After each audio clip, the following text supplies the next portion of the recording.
শুভেচ্ছা আবারও।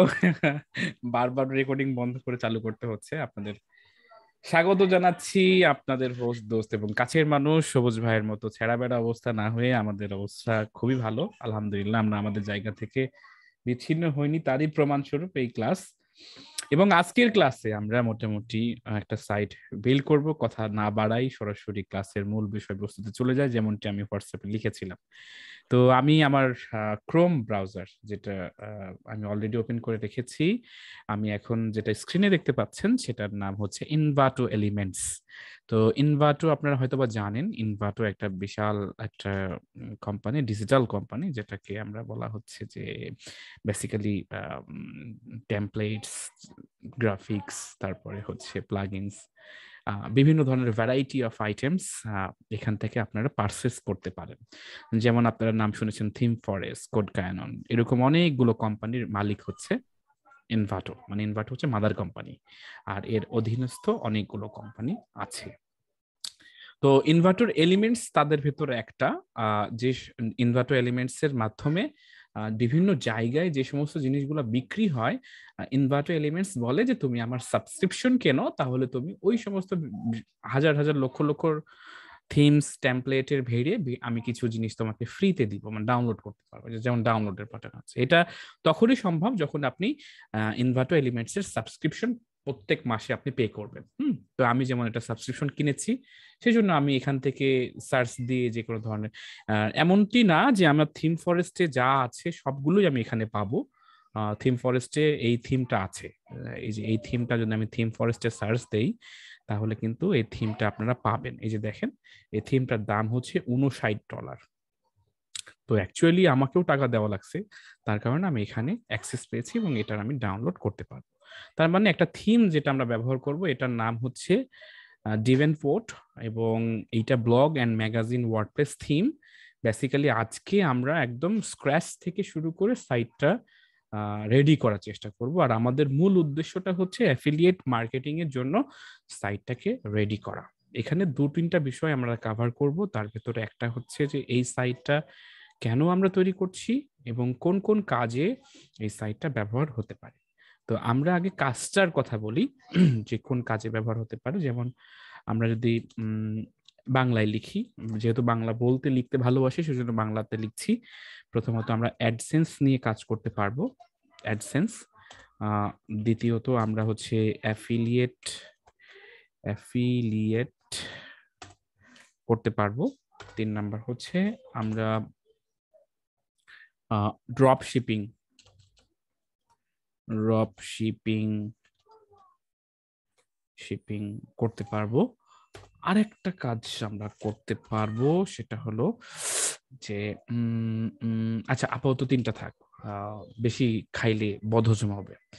তো এই যে 3টা বিষয় দেখছেন সেটা আমরা আগে বুঝে নিই, তারপর সাইটটা করতে শুরু করছি। আপনারা এগুলো জানেন, তারপর আমি একটু বুঝাই।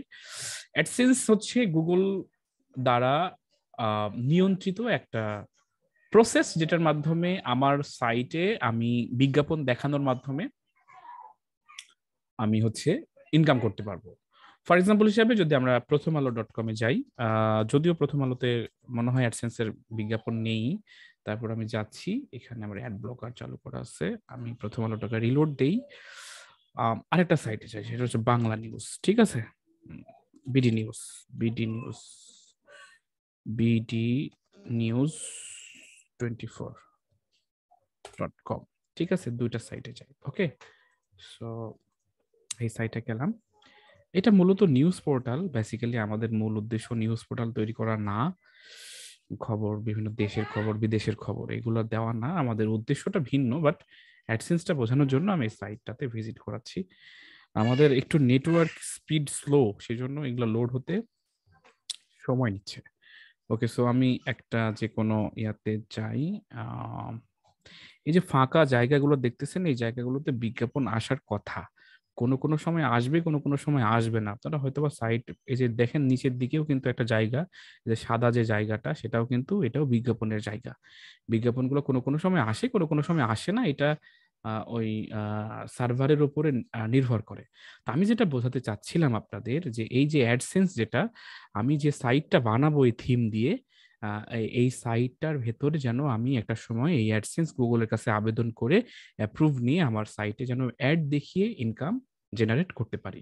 অ্যাফিলিয়েট, অন্যের লিংক প্রমোট করে, সেই লিঙ্কটা প্রমোট করে আমি যেন ওখান থেকে একটা আর্নিং করতে পারি, এটাকে আমরা অ্যাফিলিয়েট বলছি। আর ড্রপ শিপিং, আমরা তো সেদিন কথা বলেছি এর আগের ক্লাসে, যে যেন অন্যের প্রোডাক্টের লিঙ্ক আমি এখানে দিব, ওই প্রোডাক্টটা বিক্রি হলে সেখান থেকেও আমি একটা কমিশন নিতে পারি। তিনটা কাজই হবে সাইটটা বানালে। তো চলুন আমরা এইটাকে একদম প্রথম থেকে দেখি। তো আমি প্রথমত আগে থিমটাকে আমরা প্রসেস করে নেই, মানে ডাউনলোড করে নেই। এটা একদম নতুন থিম। তো আমি এখানে জাস্ট একটা প্রজেক্টের নাম দিই। প্রজেক্টের নাম হচ্ছে আচ্ছা, মুস্তাফিজুর, মুস্তাফিজুর, ঠিক আছে, মুস্তাফিজুর, ফাইন। সো আমি এটাকে ডাউনলোডে দিলাম। দেখেন ডাউনলোডের জন্য পপ আপ হলো এবং এটা 15 মেগাবাইটের একটা ফাইল এবং এটা ডাউনলোড হচ্ছে। এই ফাঁকে আমরা আমাদের যে সাইটটা, সেই সাইটে লগ ইন করবো। হ্যাঁ, আমরা মনে আছে নিশ্চয়ই আপনাদের, আমি একটু স্ক্রিনটা বন্ধ করি, আমি আগে লগ ইনটা করে নেই। আপনাদের মনে আছে নিশ্চয়ই যে আমরা একটা ডোমেইন রেজিস্ট্রেশন করেছিলাম এবং আমরা দুইভাবে সাইট তৈরি করা দেখিয়েছিলাম। একটা হচ্ছে এলিমেন্টরের মাধ্যমে কিভাবে সাইট তৈরি করতে হয়, বেসিকটা আমি দেখিয়েছিলাম, এবং যে কোনো থিম ইনস্টল করে কিভাবে সাইটটা তৈরি করতে হয়। তো সেদিন প্রিমিয়াম কোনো কিছুর ব্যাপারে আমরা বলেছিলাম না। তো আমরা আজকে প্রিমিয়াম থিম দিয়ে কিভাবে সাইট তৈরি করতে হয় কিংবা প্রিমিয়াম থিমের মাধ্যমে কিভাবে সাইট রেডি করা যায় সেই বিষয়টা আমরা আজকে দেখবো। এখন কেউ যদি প্রশ্ন করেন এরকম যে ফ্রি কিংবা ফ্রিতে পাওয়া যায় যে সমস্ত জিনিসগুলো, সেগুলো তো আমি সাইট বানাতে পাচ্ছি, কেন আমরা প্রিমিয়াম কিংবা টাকা দিয়ে $59 মানে প্রায় কত টাকা, যদি আপনারা একটু টাকা দিয়ে ভাগ করেন, 5×9 × 8 = 6, প্রায় 5,000 টাকার মতো, কেন আমরা টাকা খরচ করে প্রিমিয়াম জিনিস দিয়ে সাইট বানাবো? এই জন্য বানাবো যে প্রিমিয়াম যে সাইটগুলো থাকে সেগুলো ফুল প্যাকেজ থাকে, মানে ফুল সব ফিচার থাকে।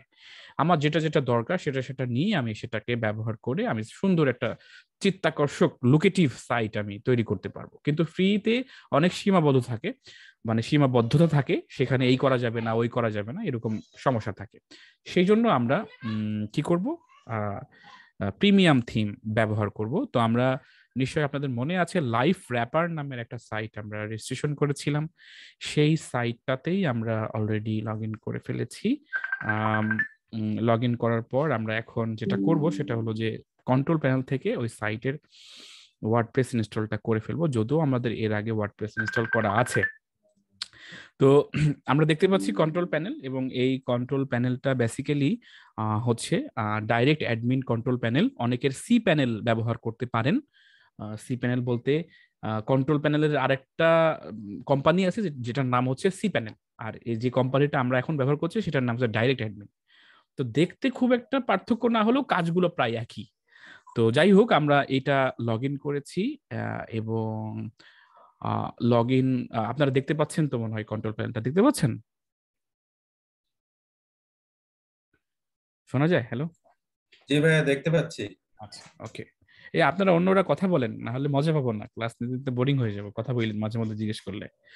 আচ্ছা, তো এই কন্ট্রোল প্যানেল থেকে আপনারা নিচের দিকে শোনা নামলে, যাচ্ছে ভাই? হ্যাঁ থাক, আপনাকে আর কথা বলা লাগবে না, আপনার তো রোবোটিক কথা, আস্তে আস্তে অনেক দেরি। তো যেটা বলছিলাম সেটা হলো যে ওয়ার্ডপ্রেস নামের নিচের দিকে একটা অপশন আছে, যদি আপনি কন্ট্রোল প্যানেলে ঢোকেন। এই কন্ট্রোল প্যানেল করলাম, এটাতে লগ ইন করবো কিভাবে? লগ ইন করবো, আমাকে ইউজার নেম পাসওয়ার্ড দিবে, যখন আমি ডোমেইন হোস্টিং কিনবো তখন সেই ইউজার নেম পাসওয়ার্ড দিয়ে লগ ইন করবো। তো আমি ওয়ার্ডপ্রেসে যদি ক্লিক করি তাহলে আমার ওয়ার্ডপ্রেস ইনস্টলেশনের জন্য একটা জায়গা চলে আসবে এবং এখান থেকে আমি ইনস্টল করতে পারবো। তো আমি অলরেডি অক্টোবরের 24 তারিখ, মানে 24 অক্টোবর আমি অলরেডি এটা ইনস্টল করে রেখেছি। তো আমাকে নতুন করে আর কি করতে হবে না, লগ ইন করতে হবে না। এই জায়গাতে লগ ইন অ্যাজ অ্যাডমিনে ক্লিক করলেই কিন্তু আমি অটোমেটিকলি কিন্তু আমি আমার যে ড্যাশবোর্ড সেই ড্যাশবোর্ডে কিন্তু চলে যেতে পারবো। দেখুন আমাদের এই যে লাইফ র্যাপারের ড্যাশবোর্ডে চলে যেতে পারলাম। তার মানে আমি এটার কন্ট্রোল প্যানেলে, মানে ওয়ার্ডপ্রেসের কন্ট্রোল প্যানেলে ঢুকে যেতে পারলাম।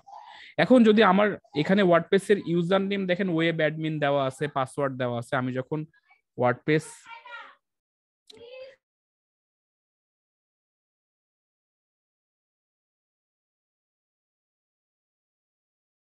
ওকে, একটু বকা দিলাম।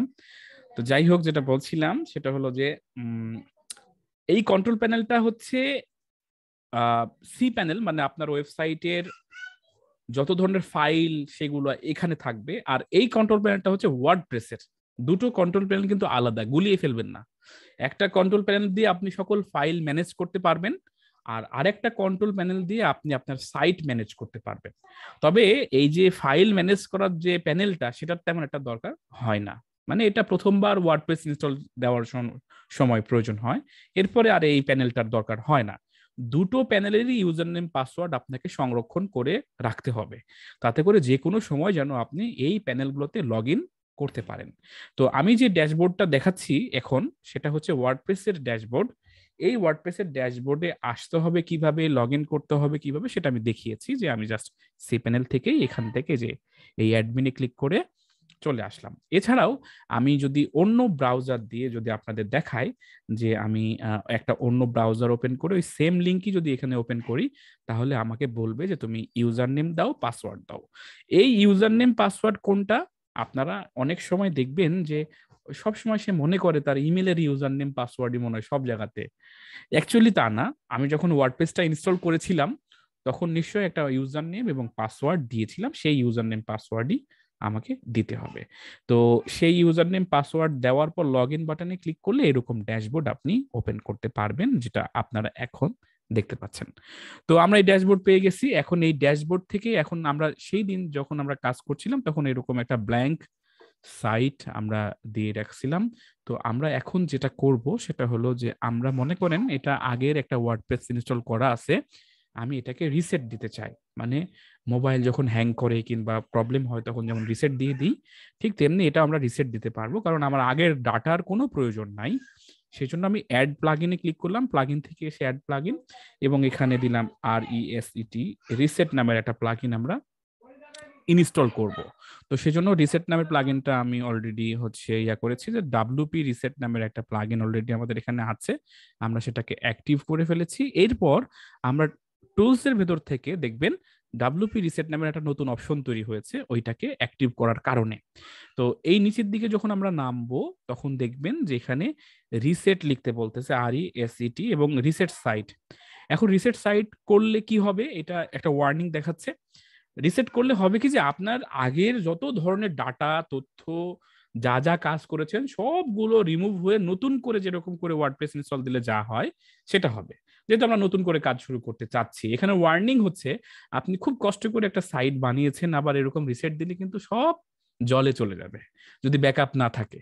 তাহলে অবশ্যই আপনাকে আগের যদি কোনো কাজের জরুরি কোনো দরকার থাকে, তাহলে ব্যাকআপ নিয়ে নেবেন, তারপরে রিসেট দেবেন। তো আমাদের এখন যেহেতু সাইটে কিছুই নেই, একদম ফাঁকা, কোনো ব্যাকআপের প্রয়োজন নেই, সেজন্য আমি রিসেট ওয়ার্ডপ্রেসে ক্লিক করলাম, এবং তাহলে হবে কি, যে আমাদের পুরো সাইটটা রিসেট হয়ে যাবে। তো রিসেট যখন হয়ে যাবে, তখন নিশ্চয়ই আমাকে শুরু থেকে কাজ করতে হবে। দেখুন আমাদের সাইটটা রিসেট হয়ে গিয়েছে। এখন আমরা প্রথমেই যে ড্যাশবোর্ডে কিছুই ছিল না, এখন অনেক কিছু দেখতে পাচ্ছি। আমরা স্ক্রিন অপশন থেকে এগুলোর দরকার হয় না, আমি শুধু অ্যাট এ গ্লান্স, মানে এক পলকে সব দেখে নাও, এটা রেখে বাদ বাকিগুলো তুলে ফেললাম। দেখেন এখানে এটা কিন্তু স্ক্রিন অপশনে সুন্দর একটা অপশন রয়েছে। তার মানে এখন আমার একদম পুরা ফাঁকা। আমার সাইটটাকে যদি একটু রিলোড দিই, তাহলে দেখবো যে একটা ডিফল্ট হ্যালো ওয়ার্ল্ড এটা লেখা আছে। আমি এই জিনিসটাকেই, এই যে থিমটা আমরা দেখতে পাচ্ছি, এই থিম দিয়ে আমরা ডিজাইনটা করে ফেলবো। তো চলুন আমরা সাইটে চলে যাচ্ছি, মানে ড্যাশবোর্ডে। এখন আমি অ্যাপিরিয়েন্স থেকে থিমসে যাব।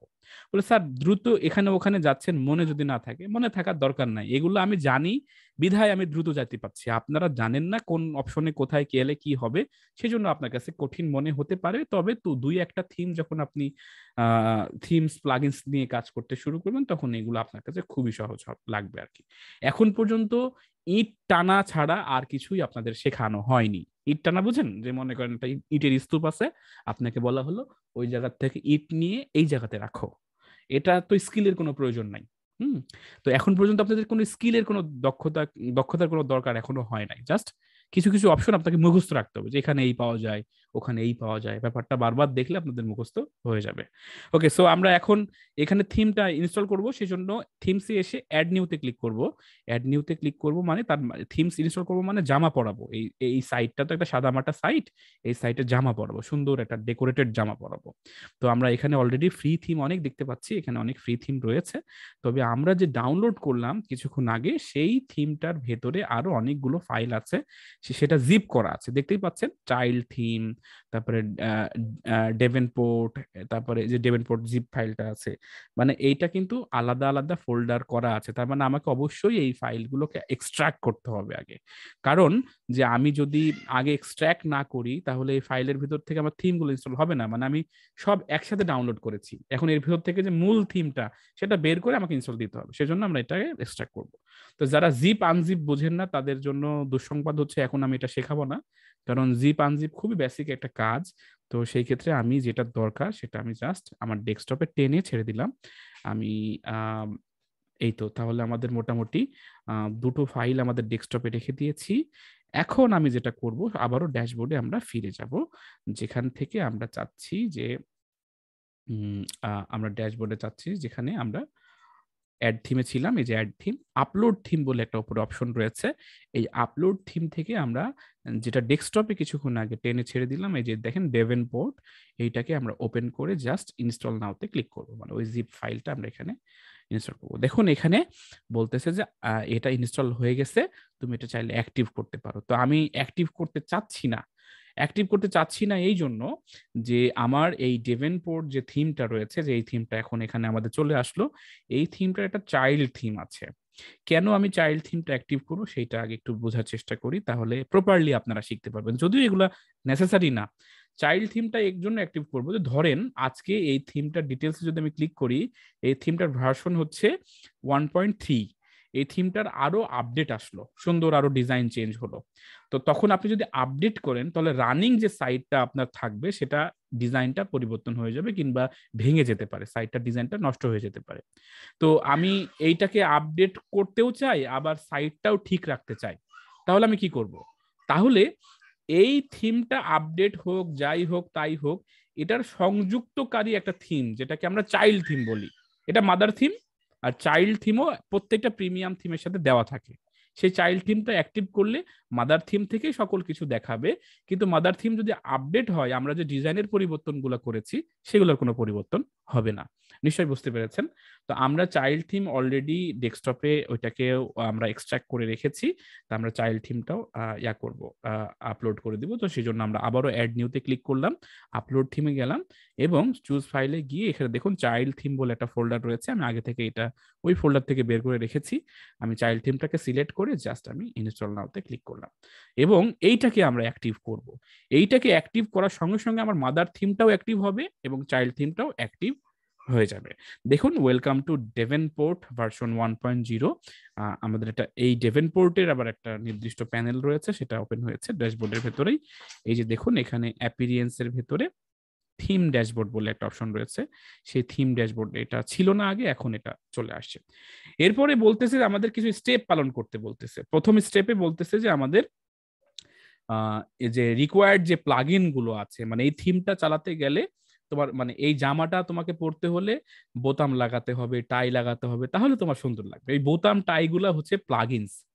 শুধু জামা লাগাইলে তো আর হবে না, জামার সাথে আরো আনুষঙ্গিক অ্যাক্সেসরিজ লাগাতে হবে, সেগুলোকে আমরা প্লাগইনস বলছি। এই প্লাগইনসটাও ইনস্টল করতে হবে। আমি থিম ইনস্টল করেছি, দেখালাম কিভাবে থিম ইনস্টল করতে হয়। এবার চলুন প্লাগইন কিভাবে ইনস্টল করতে হয় সেটা দেখি। ইনস্টল প্লাগইনসে আমরা ক্লিক করব। ইনস্টল প্লাগইনে ক্লিক করলে দেখুন এখানে এই ট্যাবটা এখানে থেকে গেল, নতুন আর একটা ট্যাবে এই যে এতগুলো প্লাগইনস ইনস্টল করতে বলছে, সেই জন্য আমি সবগুলো একবারে সিলেক্ট করে এই যে বাল্ক অ্যাকশনসে ক্লিক করে ইনস্টল বাটনে ক্লিক করলাম, তাহলে অ্যাপ্লাই করলে সকল একসাথে এটা ইনস্টল হবে। তো সেজন্য আমরা সিলেক্ট করে অ্যাপ্লাইতে ক্লিক করলাম, এবং এটার জন্য কিছু সময় লাগে, কারণ সব একসাথে হয় বিধায় একটু সময় নেয়। তো এগুলো হচ্ছে, দেখুন এই যে একটা একটা করে হচ্ছে, যে দেখুন এই যে 11টার ভিতরে 4টা হয়েছে, এভাবে আস্তে আস্তে হচ্ছে। তো আমরা একটু সময় নিচ্ছি যাতে করে এগুলো সবগুলো একসাথে ইনস্টল হয়ে যায়। তো নিশ্চয়ই এতক্ষণ যতটুকু দেখালাম এগুলো খুবই সোজা। গতকালকে আপনাদের যদি বলে রাখি যে গতকালকে আমার এক স্টুডেন্ট ছিল, যে আগের এলডিপির স্টুডেন্ট ছিল, সে ফাইবারে বেশ ভালোই কাজ পাচ্ছে।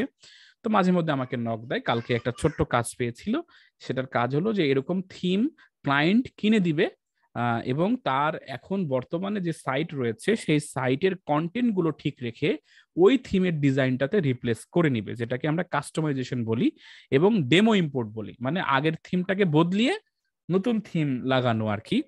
এই কাজটার জন্য সে $250 পাবে, কিংবা $250 চুক্তি হয়েছে। তো আমরা যদি একটু ভেবে দেখি যে কাজটা 2 থেকে 3 ঘন্টার, 250 × 86 দিলে প্রায় 21,000 টাকার কাজ এটা। তো সেই হিসাবে আমি নিজে অলসতার কারণে এই মার্কেট প্লেসে কাজ করি না। আমি বরাবরের জন্য আপনাদের অনুপ্রেরণা দেই, কারণ আপনারা যদি এই সমস্ত কাজগুলো করেন তাহলে খুব সহজে ভালো রকম একটা আর্নিং করা যায়। আমি আপনাদের মতো চাপ নিতে পারবো না, কারণ সময় দিয়ে এটাকে ধরে রাখার একটা ব্যাপার থাকে, সেটা পারবো না, কিন্তু আপনারা নিশ্চয়ই পারবেন। তো সেই জন্য অবশ্যই চেষ্টা করবেন মার্কেট প্লেসে একটু হলেও ঢু মারতে, কারণ এই সমস্ত কাজের জন্য আহামরি তেমন কিছু করতে হয় না। আর একবার কাজ পেয়ে গেলে টেকনিক জানলে আপনি কাজ না পারলেও সেই কাজটা আপনি তুলে দিতে পারবেন। তো সেই জন্য একদম হাত পা গুটাই বসে থেকে সব এলোমেলো হয়ে গেল, স্যারাবেরা হয়ে গেল, এরকম চিন্তা না করে আমরা যেন আমাদের জায়গা থেকে একটু সচেতন হই। তো দেখুন আমাদের এখানে যে থিমগুলো রয়েছে সেই থিমগুলো প্রায় ইনস্টল হয়ে গিয়েছে। দেখুন এখানে ইনস্টল শেষ। এখন ইনস্টল হওয়ার পর আমরা কি করব, রিটার্ন টু রিকোয়ার্ড প্লাগইন ইনস্টলারে আমি যদি ক্লিক করি, তাহলে এখন এইগুলো তো সব ইনস্টল হয়েছে, এবার অ্যাক্টিভ করার পালা।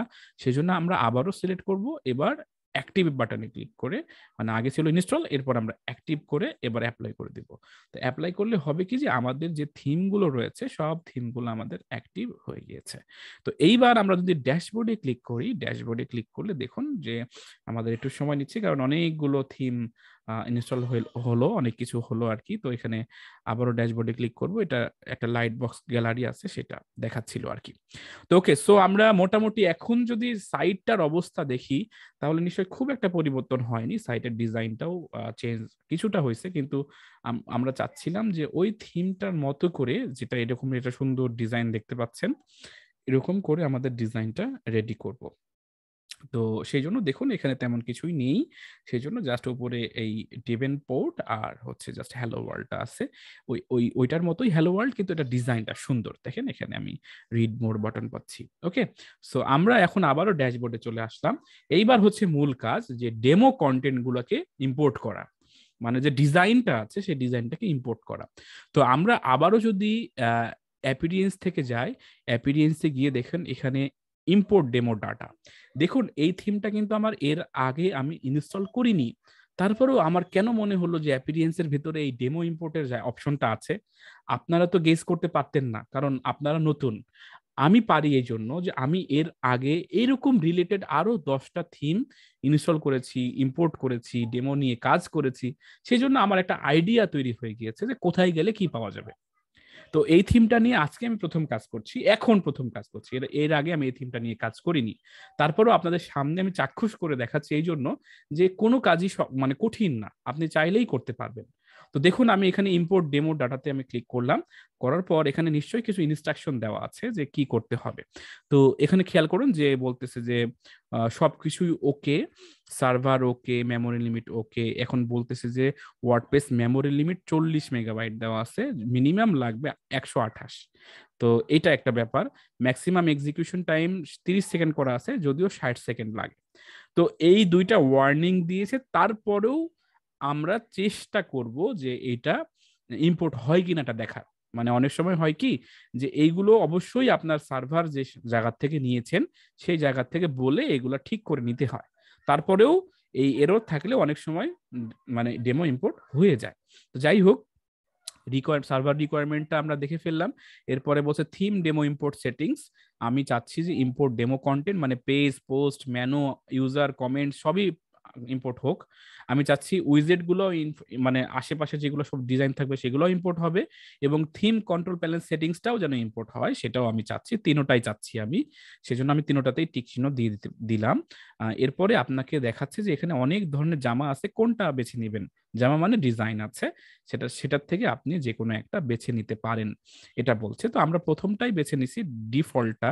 পরবর্তী সময় আমরা এটাকে চাইলে আমাদের মতো করে কাস্টমাইজ করতে পারবো। এছাড়াও আরো অনেক ধরনের ডিজাইন রয়েছে, তো আমরা এই ডিফল্টটাই আমরা রেখে দিলাম। ডিফল্টটা রাখার পর ইম্পোর্ট ডেমো ডাটা বলে অপশন রয়েছে, এই নিচের দিকে আমরা জাস্ট ইম্পোর্ট ডেমো ডাটাতে আমরা ক্লিক করলে এখানে দেখতেই পাচ্ছেন একটা প্রসেসিং বার আসছে যাচ্ছে, তার মানে এটা কাজ হচ্ছে এবং বলছে যে 1 থেকে 5 মিনিটের মধ্যে এই কাজটা সম্পূর্ণ হবে। তো সব মিলিয়ে আমাদের এই ডেমো ইম্পোর্ট করার কাজটা খুবই সোজা।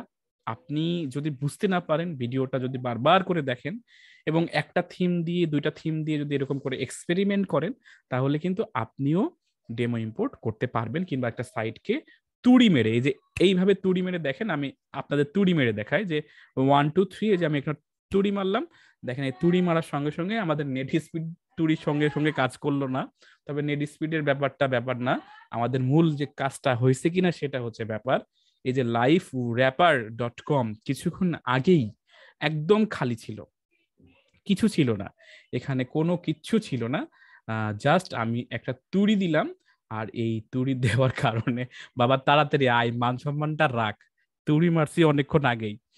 তো সেই ক্ষেত্রে আহ নেটের স্পিড ঝামেলা করতেছে। তো কিছুক্ষণ আগে যেটা ছিল না, সেটা নিশ্চয়ই একটা সুন্দর ডিজাইনে পরিবর্তন হবে ইনশাআল্লাহ।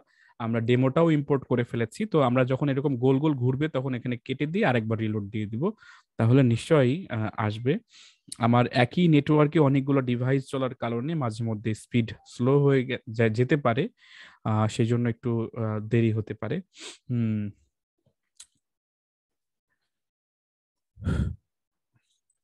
আচ্ছা, ওকে, ফাইন। সো ফাইনালি চলে আসছে, একটু দেখুন, একটু খেয়াল করে যে একদম সুন্দর ডিজাইন। এখানে ছবিগুলো দেখাচ্ছে না, এই জন্য কপিরাইটের জন্য, মানে এখানে আপনাকে ছবি দিবে না। এখানে দেখুন, এখানে ছবি সহ দেখাচ্ছে না, সুন্দর সুন্দর ছবি সহ। আর এখানে ছবি সহ দিবে না, এখানে জাস্ট ডিজাইনটা দিবে এবং ডিজাইনটা এখানে আছে। এবং দেখুন এখানে সুন্দর একটা সাইট কিন্তু অলরেডি রেডি হয়ে গেল। এবং চাইলে যে কোনো পোস্ট এখানে ক্লিক করে সুন্দর করে পড়ার মতো জায়গাও হয়ে গিয়েছে। এখানে সোশ্যাল শেয়ারের জায়গাও আছে। আবার এই পোস্টটাতে কতবার ভিউ হয়েছে, কতজন পছন্দ করছে, কত তারিখে পোস্ট হয়েছে, কোন ক্যাটাগরিতে পোস্ট হয়েছে। এখানে একটা মেনু দেওয়া আছে, সেই মেনুর ভিতরে আবার সাব মেনু রয়েছে, অ্যাবাউট আস, কন্টাক্ট আস, হ্যাঁ এখানে আছে। আরো সুন্দর এখানে অপশন এখানে দেওয়া আছে নিচের দিকে, যিনি লিখেছেন তার নাম দেওয়া আছে, চাইলে কেউ এখানে কমেন্ট করতে পারবে। এই যে সবগুলা বিল্ট ইন অবস্থায় চলে আসছে, যাতে করে একজন সাইট অনার, মানে যে সাইটের মালিক, তাকে কিছু করতে যেন না হয়। এখানে একটা সুন্দর দেখাচ্ছে, একটা ট্রেন্ডিং একদম স্ক্রলারও দেখাচ্ছে। তো এখন এই যে যে কাজটা আমি করলাম, সেই কাজটার জন্য মিনিমাম আপনি $200 থেকে $300 চার্জ করতে পারেন, যেটা মাত্র আমি 30 মিনিটে কাজটা করেছি, তারও কম সময়। তো এখন আমাদের কি এভাবে বসে থাকতে হবে? না। এখন এই যে ডাটাগুলো রয়েছে এখানে, সেগুলো সবই ডেমো ডাটা, মানে ডামি কন্টেন্ট, মানে পরীক্ষামূলক কন্টেন্ট। কিন্তু এই কন্টেন্টটা কিভাবে আমাদের প্রসেস করতে হবে, এই কন্টেন্টটা কিভাবে আমরা প্রসেস করব, সেটা তাও আবার ইংরেজির নলেজ না রেখে দেখতে হলে আমাদের পরবর্তী ভিডিওতে আসতে হবে। তার মানে আমাদের হাতে আর 5 মিনিট সময় আছে, 5 মিনিটের মধ্যে আমাদের জুম মিটিং শেষ হতে পারে, আমরা আবারও যুক্ত হব। তো আমরা এর পরবর্তী মানে ভাগে আমরা দেখছি, এখনই সেটা শুরু হবে, সেটা হলো যে আমরা দেখবো যে কিভাবে কন্টেন্ট রেডি করতে হয় আর সেই কন্টেন্টটা এখানে প্রকাশ করতে হয়। তো আমরা এখন আমাদের এই মিটিংটা শেষ করছি, আবারও মিটিং এর লিংক দিচ্ছি। ধন্যবাদ।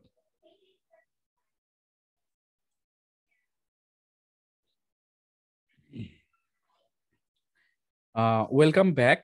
আপনাদের আবারও আমন্ত্রণ জানাচ্ছি। আজকে একটা মজার ক্লাস করছি আমরা, একটা হচ্ছে শুরু থেকে কিভাবে শেষ অবধি একটা সাইট নির্মাণ করতে হয় সে বিষয়গুলো।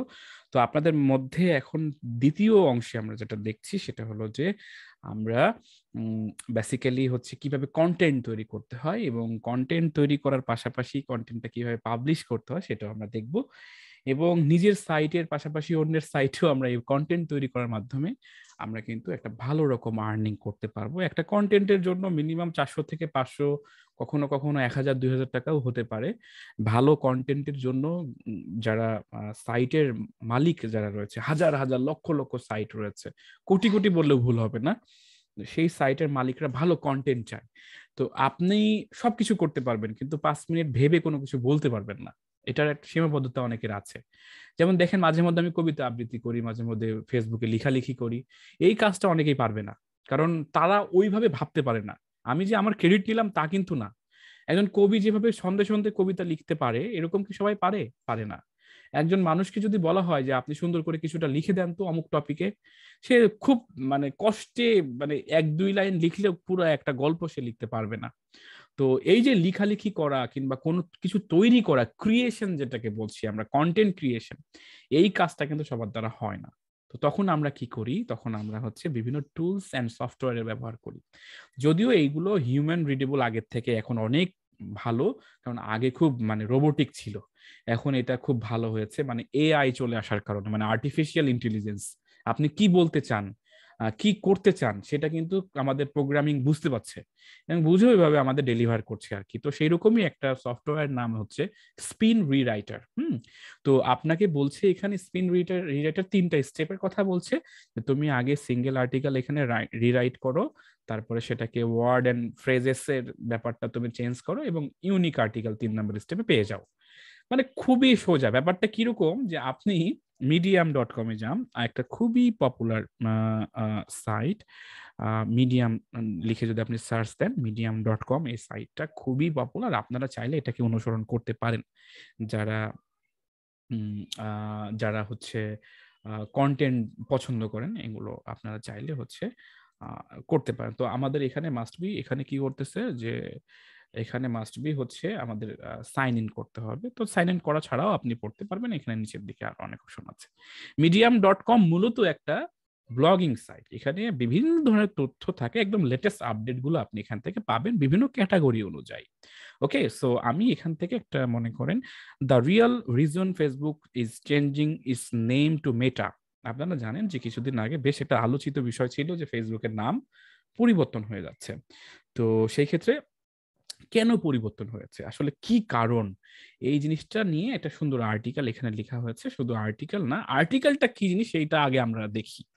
এই যে কেউ একজন এই টাইটেলে একটা কন্টেন্ট লিখেছে যে ফেসবুক মেটা নাম কেন দিয়েছে, এটা রিয়েল রিজন, আসল কি যে কারণটা সেটা কি, এই জিনিসটা একটা টাইটেল, তাহলে মানুষ অবশ্যই এখানে হিট করবে যে আচ্ছা কেন চেঞ্জ করলো, মেটা নাম কেন আসলো, তো দেখি তো।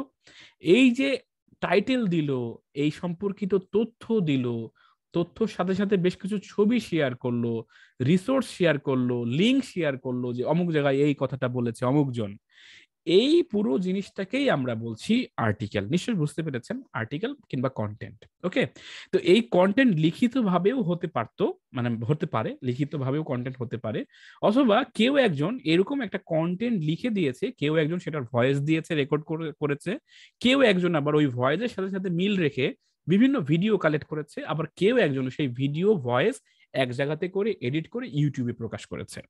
এটাও একটা কন্টেন্ট হতে পারে। তো তার কন্টেন্ট যে সবসময় লিখিতই হবে এরকম কোনো মানে নাই। তো সেই ক্ষেত্রে আমরা এই যে যে একটা আর্টিকেল দেখতেছি, সেই আর্টিকেলটা দেখেন প্রচুর পরিমাণ মানুষ ফলো টলো করছে, দেখছে। এটা 9 মিনিট লাগবে পড়তে বলতেছি, এবং লিওন জ্যাং নামের একটা মানুষ সে এইটা লিখেছে, এবং তারও বেশ ভালো ফলোয়ার এখানে আছে, 2.1K। তার সে এখানে লেখালেখি করে। আচ্ছা, তো আমরা আমরা তো আসলে এখানকার লেখালেখি করতে চাই, দেখতে চাই না। আমরা চাই যে এখান থেকে কিছু কন্টেন্ট কিংবা কিছু লেখা আমরা কপি করব। সাপোজ মনে করেন এখানে এই লেখাটুকু আমরা কপি করব। তো আমরা এই লেখাটা কপি করলাম, কপি করার পর এই জায়গাতে আমরা পেস্ট করব। তো এখন এখান থেকে পুরো লেখাটাও নিতে পারি আমি, অথবা আমি স্পেসিফিক কিছু অংশ কাটছাট করে নিয়ে আমি এখানে নিতে পারবো। তো রিরাইট বলতে কি বুঝান? রিরাইট হচ্ছে একটা জিনিস আপনারা বইয়ে পড়েন, বইয়ে পড়ে পরীক্ষার খাতায় লিখেন, আপনার কি মনে হয় আপনি কি হুবহু বইয়ের মতো লিখেন? না, আপনি পড়ে যা বুঝেছেন সেটা লিখেন, সেটাকেই আমরা বলছি রিরাইট। এখন আমার ইংরেজির সেন্স যদি ভালো না হয়, ইংরেজিতে যদি আমি দুর্বল হয়ে থাকি, তাহলে একটা ইংরেজি পড়ে সেটার মতো করে আরেকটু বানিয়ে লিখতে কিন্তু আমরা পারবো না, কারণ আমাদের ইংরেজিতে দুর্বলতা আছে। আমরা হচ্ছে ভোকাবুলারিতে আমি দুর্বল, আমার স্ট্রং কোনো ওয়ার্ড মিনিং জানি না আমি। তো সেই জন্য আমি কিন্তু এই জায়গাতে পিছাই আছি। তো এই সফটওয়্যারের কাজ হবে যে আপনি যে লেখাটাকে দেখতেছেন সেটা আপনি পেস্ট করে দেন এখানে এবং সে নিজে থেকেই রিরাইট করে দিবে। তো কিভাবে করবে আমি এখানে পেস্ট করে দিলাম, এরপরে রিরাইট আর্টিকেলে ক্লিক করলাম, এইটা লোড হচ্ছে, লোড হওয়ার পরে একটু সময় নিবে, সময় নেওয়ার পরে বলতেছে spin rewrite will automatically select synonyms to create unique articles. তাই বলতেছে যে এখানে দেখেন এখানে সিনোনিমস ক্রিয়েট হয়ে গিয়েছে। এইবার দেখেন যে কিছু কিছু জায়গায় সে অটোমেটিক্যালি কিছু পরিবর্তন করেছে, তবে এগুলো দেখাচ্ছে। আপনি চাইলে এই শব্দগুলো যেগুলো নীল হয়ে আছে, যেমন সাপোজ দ্য মোস্ট এর কাছে যদি আপনি ক্লিক করেন, তাহলে এই মোস্ট এর জায়গাতে আরো কিছু অপশন আছে। আপনি মোস্টের জায়গাতে আমি আমি লিখলাম মাইটলি, দ্য মাইটলি, হ্যাঁ, আপনি এই জায়গাতে দিলেন। মানে আপনি চাইলে রিরাইটের পূর্বে আপনি আরেকটু সাজিয়ে নিতে পারেন। এরপরে ফাইনালাইজ আর্টিকেলে যদি আপনি ক্লিক করেন, তাহলে আপনার যে আর্টিকেলটা সেটা মানে রেডি হয়ে যাবে। দেখেন এখানে জেনারেট ইউনিক আর্টিকেলে যদি আপনি ক্লিক করেন, নিচের দিকে দেখেন আর্টিকেলটা রেডি হয়ে গিয়েছে। তিনটা স্টেপের ভিতরে প্রথম স্টেপ হচ্ছে যে আমি আর্টিকেলটা পেস্ট করলাম, দ্বিতীয় স্টেপ হচ্ছে যে আপনাকে কিছু আপনাকে চেঞ্জেসের একটা অপরচুনিটি দিবে, যে তোমার এই এই জায়গাগুলোতে তুমি চাইলে তোমার মতো করে পরিবর্তন করতে পারো, এবং তুমি যদি না চাও তাহলে আমরাই কিছু পরিবর্তন করে দিব। এইটা করার মানেটা হচ্ছে যে হিউম্যান রিডেবিলিটি আরো যেন বাড়ে। একটা জিনিস আপনি পড়ে শান্তি পাচ্ছেন না, মনেই হচ্ছে যে কেউ একজন এটা ট্রান্সলেট করে দিচ্ছে, তাহলে নিশ্চয়ই আপনি এটা পড়তে পছন্দ করবেন না এবং ওই লেখাটা আপনার, ওই বইটা আপনার কাছে ভালো লাগবে না। হুমায়ুন আহমেদের বই কেন আপনার ভালো লাগে? এই জন্য ভালো লাগে যে রবীন্দ্রনাথের মতো হুমায়ুন আহমেদ লেখে না, কারণ তার শব্দ চয়নটা খুবই সোজা সাপটা। সাধারণভাবে হিমুকে এমন ভাবে তুলে ধরবে যে হিমু হলুদ পাঞ্জাবি পরে আপনার সামনে বসে আছে, এরকম মনে হবে আপনার। কারণ কি, হুমায়ুন আহমেদ আপনাকে সহজ ভাষায় লিখে, সেজন্য আপনি ভালো করে সেটার সাথে কানেক্ট হতে পারেন। এইটাকেই আমরা বলছি হিউম্যান রিডেবিলিটি। আর রবীন্দ্রনাথের যে উচ্চ মার্গীয় যে শাব্দিক শব্দার্থগুলো, সেটা যদি আপনি বুঝতে চান তাহলে আপনাকে অবশ্যই স্টাডি করতে হবে, আপনাকে সেই মাপের মানুষ হওয়া লাগবে। সবাই বুঝবে না, আর যারা বুঝবে তারা বাহবা দিবে। সেজন্য তো সে গীতাঞ্জলি কাব্যগ্রন্থের জন্য কি পেয়েছিলেন বলেন তো? পুরস্কার কি পেয়েছিলেন মনে আছে আপনাদের সাহিত্যের? আচ্ছা, তো দেখেন এই যে আর্টিকেলটা, এই আর্টিকেলটা দেখেন ফেসবুক কম্পেয়ার করব আমি সাইড বাই সাইড, সেজন্য আমি এখানে অন করে দিলাম। এটা হচ্ছে আমাদের মূল যে আর্টিকেল, সেটা ছিল অরিজিনাল আর্টিকেল, এবং জেনারেটেড আর্টিকেল হচ্ছে এইটা। এই পাশে কি লেখা আছে একটু খেয়াল করেন, যে Facebook is one of the most used product in the world, এই লাইনটা লেখা আছে। এই পাশে কি লেখা আছে, Facebook is among one of the most made use of the products on the planet. এখানে ওয়ার্ল্ড ব্যবহার করা হয়েছে, এখানে প্ল্যানেট ব্যবহার করা হয়েছে, বিষয়টা খুবই ইন্টারেস্টিং। তো এরপরে কি লেখা ছিল, but increasingly it's doesn't encompass everything that we do। এখানে কি লেখা আছে, যে but significantly it does not incorporate whatever that we do। তার মানে একই শব্দের অর্থকে একটু সিনোনিমস ব্যবহার করে, কিছু শব্দ পরিবর্তন করে সুন্দর করে এটাকে ইউনিক আর্টিকেলে রূপান্তর করে দিয়েছে, এবং তার স্কোর হচ্ছে 98%, মানে ইউনিক। এই লেখাটা ইউনিক।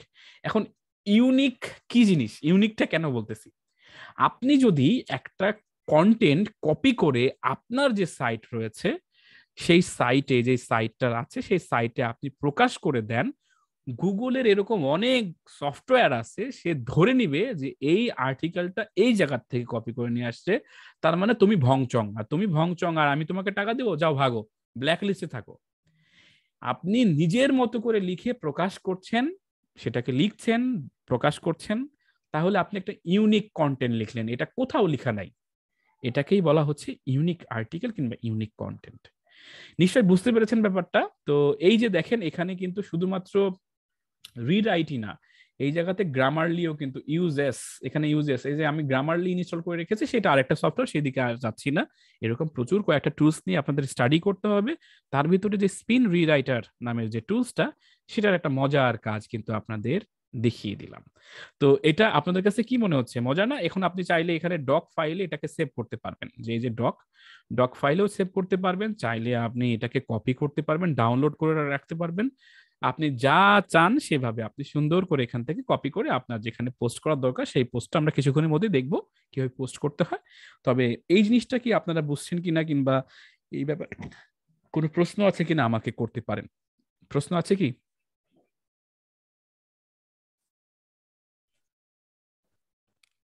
স্পিন রিরাইট ভাই, হ্যালো। হ্যাঁ, শুনতে পাচ্ছি ভাই। এটা কি মানে কিনতে হয়? 100% এটা এটা ফ্রি না, এটা হচ্ছে প্রিমিয়াম। আচ্ছা, এখন সুন্দর প্রশ্নের জন্য ধন্যবাদ আমাদের সবুজ ভাইকে। আমরা সাইট বানিয়েছি, উত্তরটা দিয়ে দিই। আমরা এই সাইটটা বানিয়েছি, সাইটের এখন মূল প্রাণ হচ্ছে এর ভেতরে কন্টেন্ট দেওয়া। আমরা দুইভাবে কন্টেন্ট আমরা দিতে পারি।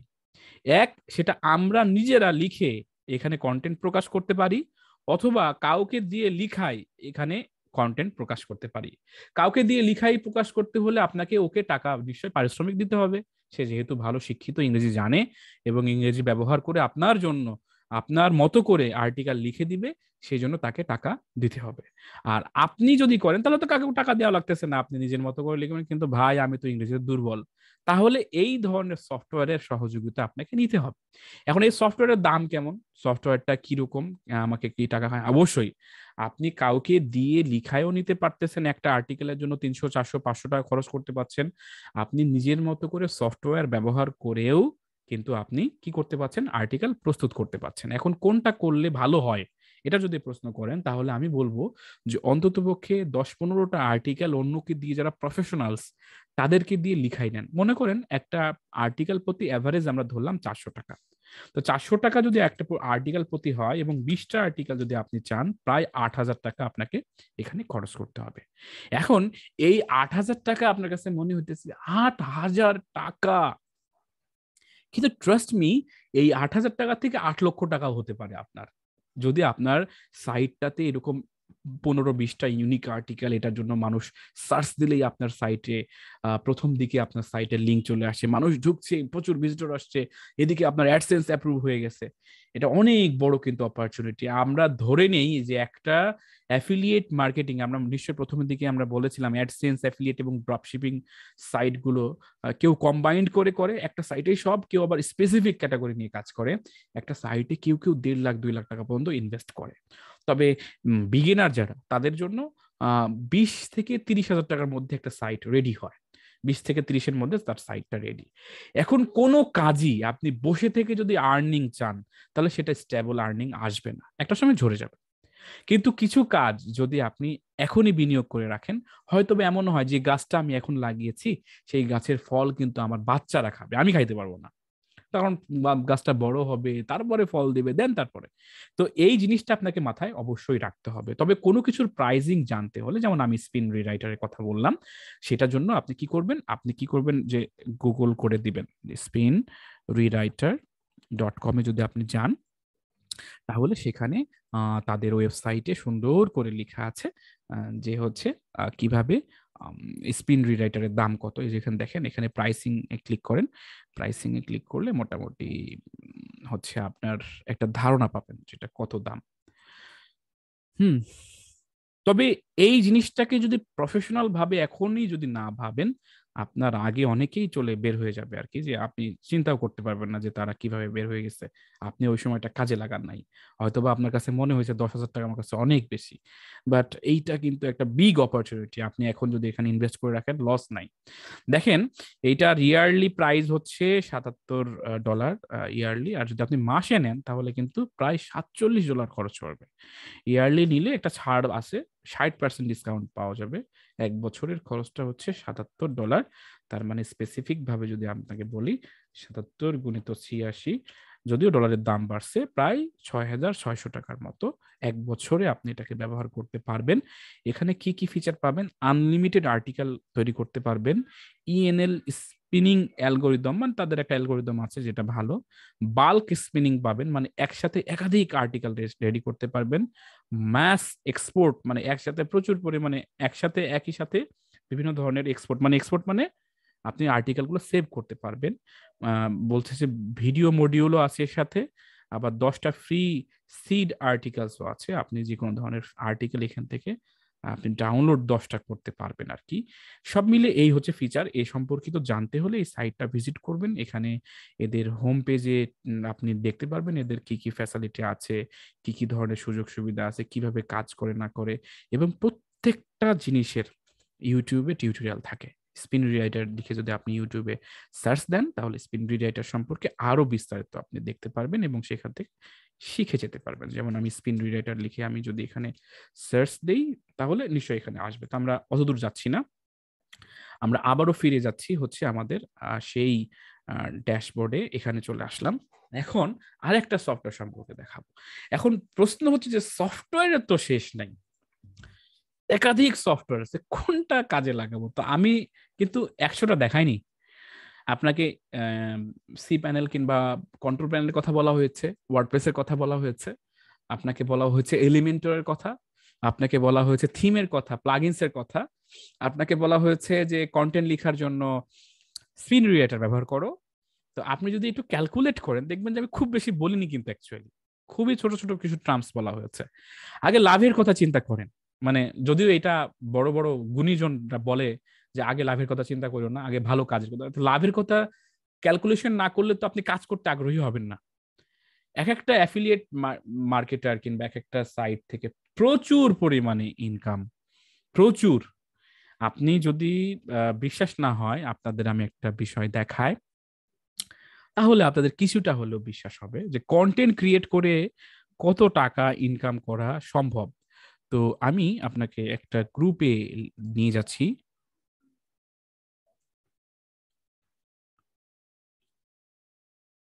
Video marketers Bangladesh.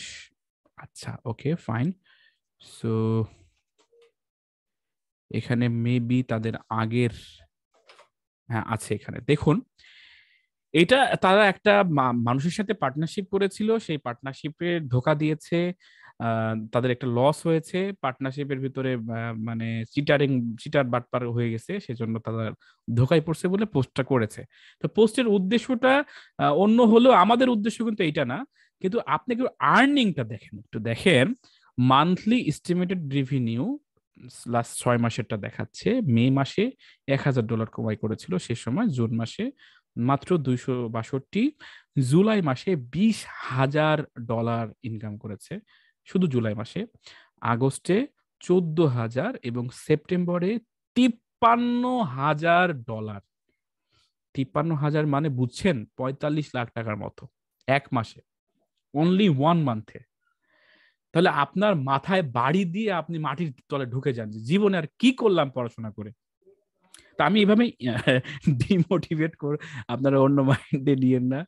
একটা লোক একটা ইউটিউব চ্যানেল থেকে মাসে 45,000 টাকা কামাই, 45 লক্ষ টাকা কামাই করছে। বৈধ, ডাকাতি না, ব্যাংক ডাকাতি না, এটা এটা সরাসরি বৈধ কাজ, মানুষ হাজার হাজার মানুষ করতেছে। আপনি টেকনিক জানেন না, অথবা আপনি জানেন না সে কি করে, সেজন্য আপনি এখনো পিছায় আছেন। আপনি ডিজিটালি ইনভেস্ট করতেছেন না। আপনার খালি ইনভেস্ট করার চিন্তা ভাবনা মাটি কেটে মাছ পুকুরে চাষ করব, আপনার খালি চিন্তা ভাবনা হচ্ছে মুরগি ফার্ম বানাবো। হ্যাঁ, এইরকম চিন্তা ভাবনা আমাদের যারা আছে, আমি বলতেছি না এগুলো খারাপ, এগুলো অবশ্যই ভালো। বাস্তবিক জীবনে আপনাকে কিছু না কিছু তো করতে হবে, সবসময় তার কম্পিউটার টেবিলে বসে থাকবেন না। তো সেই জন্য ডিজিটালি ইনভেস্ট করার একটা চিন্তা ভাবনা আপনারা করতে শুরু করেন। তাহলে হবে কি যে আপনারা একটা সময় ভালো রকম রেভিনিউ জেনারেট করতে পারবেন। আপনারা যদি এটা ভাবেন যে আমি আর কি মাছ ধরবো, সব মাছ তো মেরেই নিছে, এটা ভুল ধারণা। আমিও এটা করতাম এক সময়, সবাই তো করেই ফেলছে, আমাকে আর করে কি লাভ, আমি এইভাবেই চলি। না, এখনো অনেক অপরচুনিটি আছে যারা কাজ শিখছে, করছে। ওকে, সো আমরা সফটওয়্যারে চলে যাই। এই সফটওয়্যারটার নাম হচ্ছে এসইও ওয়ার্ড হিরো। সফটওয়্যারের নাম হচ্ছে ওয়ার্ড হিরো। সফটওয়্যারের নাম হচ্ছে ওয়ার্ড হিরো।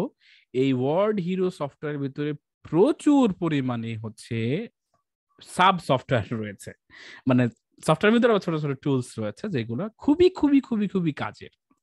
আপনাদের কেমন কাজের এই জিনিসটা আপনাদের একটু বোঝানোর জন্য একটা জিনিস আপনাদের দেখায়, তাহলে বুঝবেন হয়তোবা কি জিনিস এটা। মনে করেন এসইও ডিসক্রিপশন, আমরা এখানে ক্লিক করলাম। এখানে বলতেছে যে কোন একটা কিওয়ার্ড তুমি লিখো।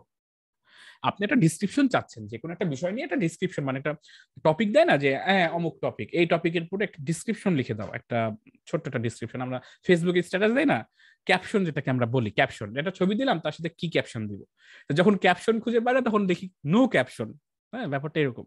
তো মনে করেন আমি এখানে লিখলাম how to make money. Okay, so আমরা এখানে লিখে যদি আমি রাইট ফর মি যদি আমরা এখানে ক্লিক করি, তাহলে কি আসবে যে এই পাশে দেখেন ডিসক্রিপশন চলে আসছে, যে এই হাউ টু মেক মানি কিওয়ার্ডকে ফোকাস করে সে লিখছে কি, this beginner friendly guide will teach you how to make money online, learn how to make money from home with this beginner friendly guide. দেখছেন কত সুন্দর লিখে দিয়েছে। আচ্ছা, এবার অন্য কিছু লিখেন। সাপোজ মনে করেন হাউ টু ফিশিং। ফিশিং বুঝেন? মাছ মারা, টোপ দিয়ে মাছ পড়া। দেখেন how to fishing guide for beginners, learn how to fish with this tips and tricks. দেখছেন, তার মানে এই সফটওয়্যারের কাজ হলো আপনারা যা কিছু কিওয়ার্ড দিবেন সেই কিওয়ার্ড অনুযায়ী সে একটা জেনারেট করে আপনাকে দিবে, আপনাকে কিছু করা লাগবে না, সে নিজে থেকে জেনারেট করে দিবে। সাপোজ পার্সোনাল ওপিনিয়ন, মানুষ বলে না যে ওপিনিয়ন দেন, আপনারা একটা অভিজ্ঞতা, ওপিনিয়ন দেন মানে আপনার মতামত দেন, মতামত প্রকাশ করতে বলে। তা আপনি কি মতামত দিবেন বুঝতেছেন না, বাংলায় মতামত দিল যে দূর ভাই আপনার হোটেলের খাবার খুব পচা, খেয়ে তো আবার কালকে ফুড পয়জনিং হয়ে গেছে, আমার তো একদম বাথরুমে যাইতে যাইতে অবস্থা খারাপ। এটা একটা মতামত আর কি খাবার সম্পর্কে। তো এরকম মতামত নিতে চায়, তো আপনি কি করবেন? সাপোজ মনে করেন মতামত দিতে চাচ্ছেন কি বিষয়ে, জাঙ্ক ফুড, জাঙ্ক ফুড। ঠিক আছে, আমি রাইট লিখলাম। লেখার পর এখানে দেখেন লেখা আছে কি, যে the only good choice for this category আর আই লাইক। এই যে এখানে দেখেন ড্যাশ দেওয়া আছে, যে অমুক মানে আপনাকে ওই ফুডের নাম দিতে হবে, অ্যান্ড আই ডোন্ট লাইক অমুক মানে ওই অমুক ফুডের নাম দিতে হবে। এই জায়গাতে দুইটা যে ড্যাশ দিয়েছে, সেই দুইটা ড্যাশের ভিতরে আপনার মতো করে আপনি লিখে এখানে দিতে পারবেন। এছাড়াও শুধু এইটাই নাই, এখানে পোয়েমস রয়েছে, মানে কবিতা লিখতে চান আপনি, কবি হতে চান, এখন আপনি কবিতা লিখতে চান কি বিষয় নিয়ে, যে how I love you more than you. ঠিক আছে, তো আমি এটা লিখে দিলাম। দেখেন, I love you more than the sun, a brighter light you can never be, my love for you is one sided, you can not complete me with that answer. মানে আমি লিখেছি যে কিভাবে আমি তোমার থেকে তোমাকে বেশি ভালোবাসি, আমি একটা লিখলাম, সে সম্পর্কে সে কবিতা লিখে দিল। দেখছেন, একটা মজার মজার বিষয় তাই না? এই যে এখানে দেখেন, এখানে প্রচুর পরিমাণ আছে, যেমন আপনি কোনো কোটেবল কোটস চাচ্ছেন, কোয়েশ্চেন অ্যান্সার চাচ্ছেন, সোশ্যাল মিডিয়া পোস্ট আইডিয়া চাচ্ছেন, আপনি ফেসবুকে পোস্ট করবেন, কি দিতে যাচ্ছেন, এখন মনে করেন ভিডিও ডেসক্রিপশন দিতে যাচ্ছেন, আপনি আপনি একটা ভিডিও ধারণ করেছেন, সেই ভিডিওর আপনি ডেসক্রিপশন পাচ্ছেন না, কিভাবে ইংরেজিতে লিখবেন আপনার মাথার ভিতরে কোনো আইডিয়া আসতেছে না, সেই ক্ষেত্রে আপনি এখানে লিখলেন, ভিডিওর টাইটেলটা এরকম যে হাউ টু ইনস্টল ওয়ার্ডপ্রেস। আমি এখানে লিখে সার্চ, মানে আমি এরকম একটা ভিডিও বানাইছি যেখানে লেখা আছে যে কিভাবে ওয়ার্ডপ্রেস ইনস্টল দিতে হয়, এরকম একটা ভিডিও আমি বানাইছি। দেখেন একটা ডিসক্রিপশন লিখেছে, how to install WordPress, this video will show you how to install the latest WordPress release on your own website hosting আর কি। দেখছেন, check out this video to learn how to install WordPress in just a few simple steps.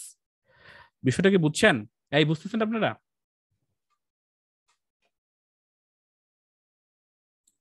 জি ভাইয়া, বুঝতেছি। তাহলে এই ধরনের যে tools গুলো রয়েছে, এই টুলস গুলোর কাজ এবং এই কাজগুলো যদি আমরা একটু স্টাডি করি, তাহলে আমাদের কেউ বাধায় রাখতে পারবে না যে আমাদের ক্রিয়েটিভিটি নাই। এই যে যেমন নিজের মতো করে লিখা কিংবা নিজের মতো করে কোনো কিছু প্রসেস করে তৈরি করা, সেই জিনিসটাই তো হচ্ছে ক্রিয়েটিভিটি, তাই না? অনেকেই যেটা পারে না। তো এই ধরনের সফটওয়্যার বিষয়গুলো হচ্ছে খুবই খুবই ইম্পর্টেন্ট। আমি আজকে দুটো বিষয় দেখালাম, একটা হচ্ছে ওয়ার্ড হিরো এবং একটা হচ্ছে স্পিন রিরাইটার। এই দুটো সফটওয়্যার দিয়ে প্রচুর পরিমাণে কাজ করা যাবে।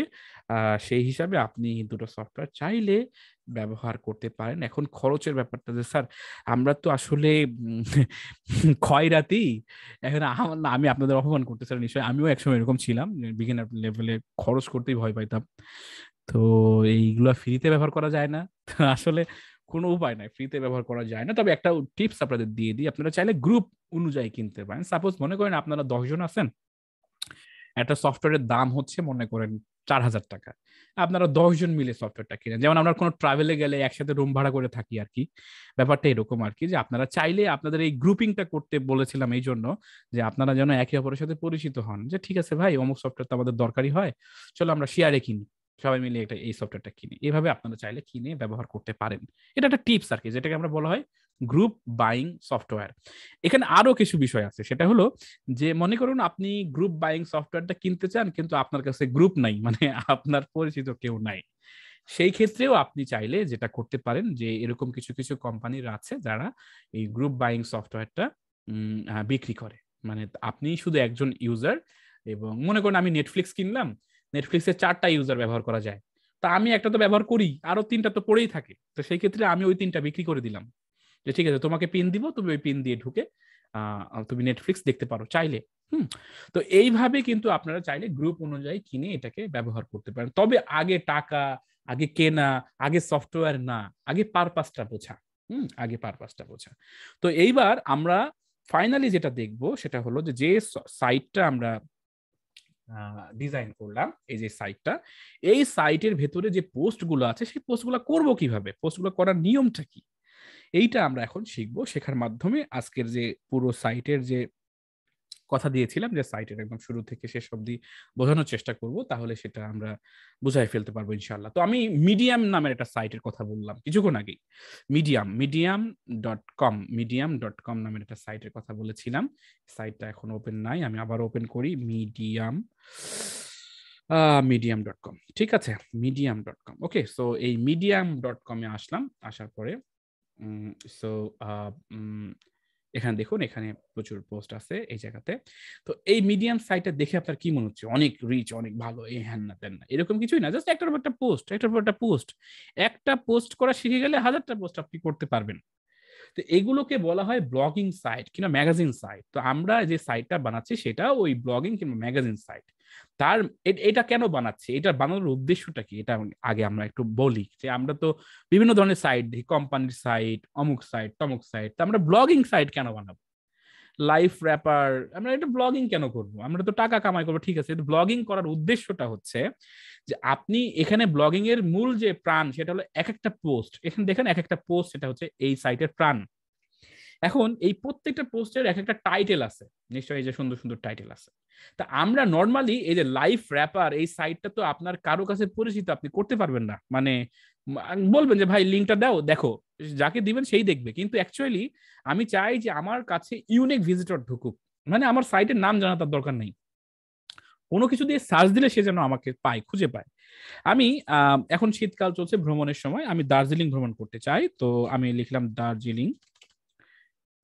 দার্জিলিং ভ্রমণ গাইড, ঠিক আছে, আমি লিখে এন্টার করব। তো দেখেন ভ্রমণগাইড.কম নামের একটা সাইট রয়েছে। প্রথমত ভ্রমণ গাইড, ওর নামের ভিতরে গাইড শব্দটা আছে, সেজন্য সে আগে র্যাঙ্ক করছে।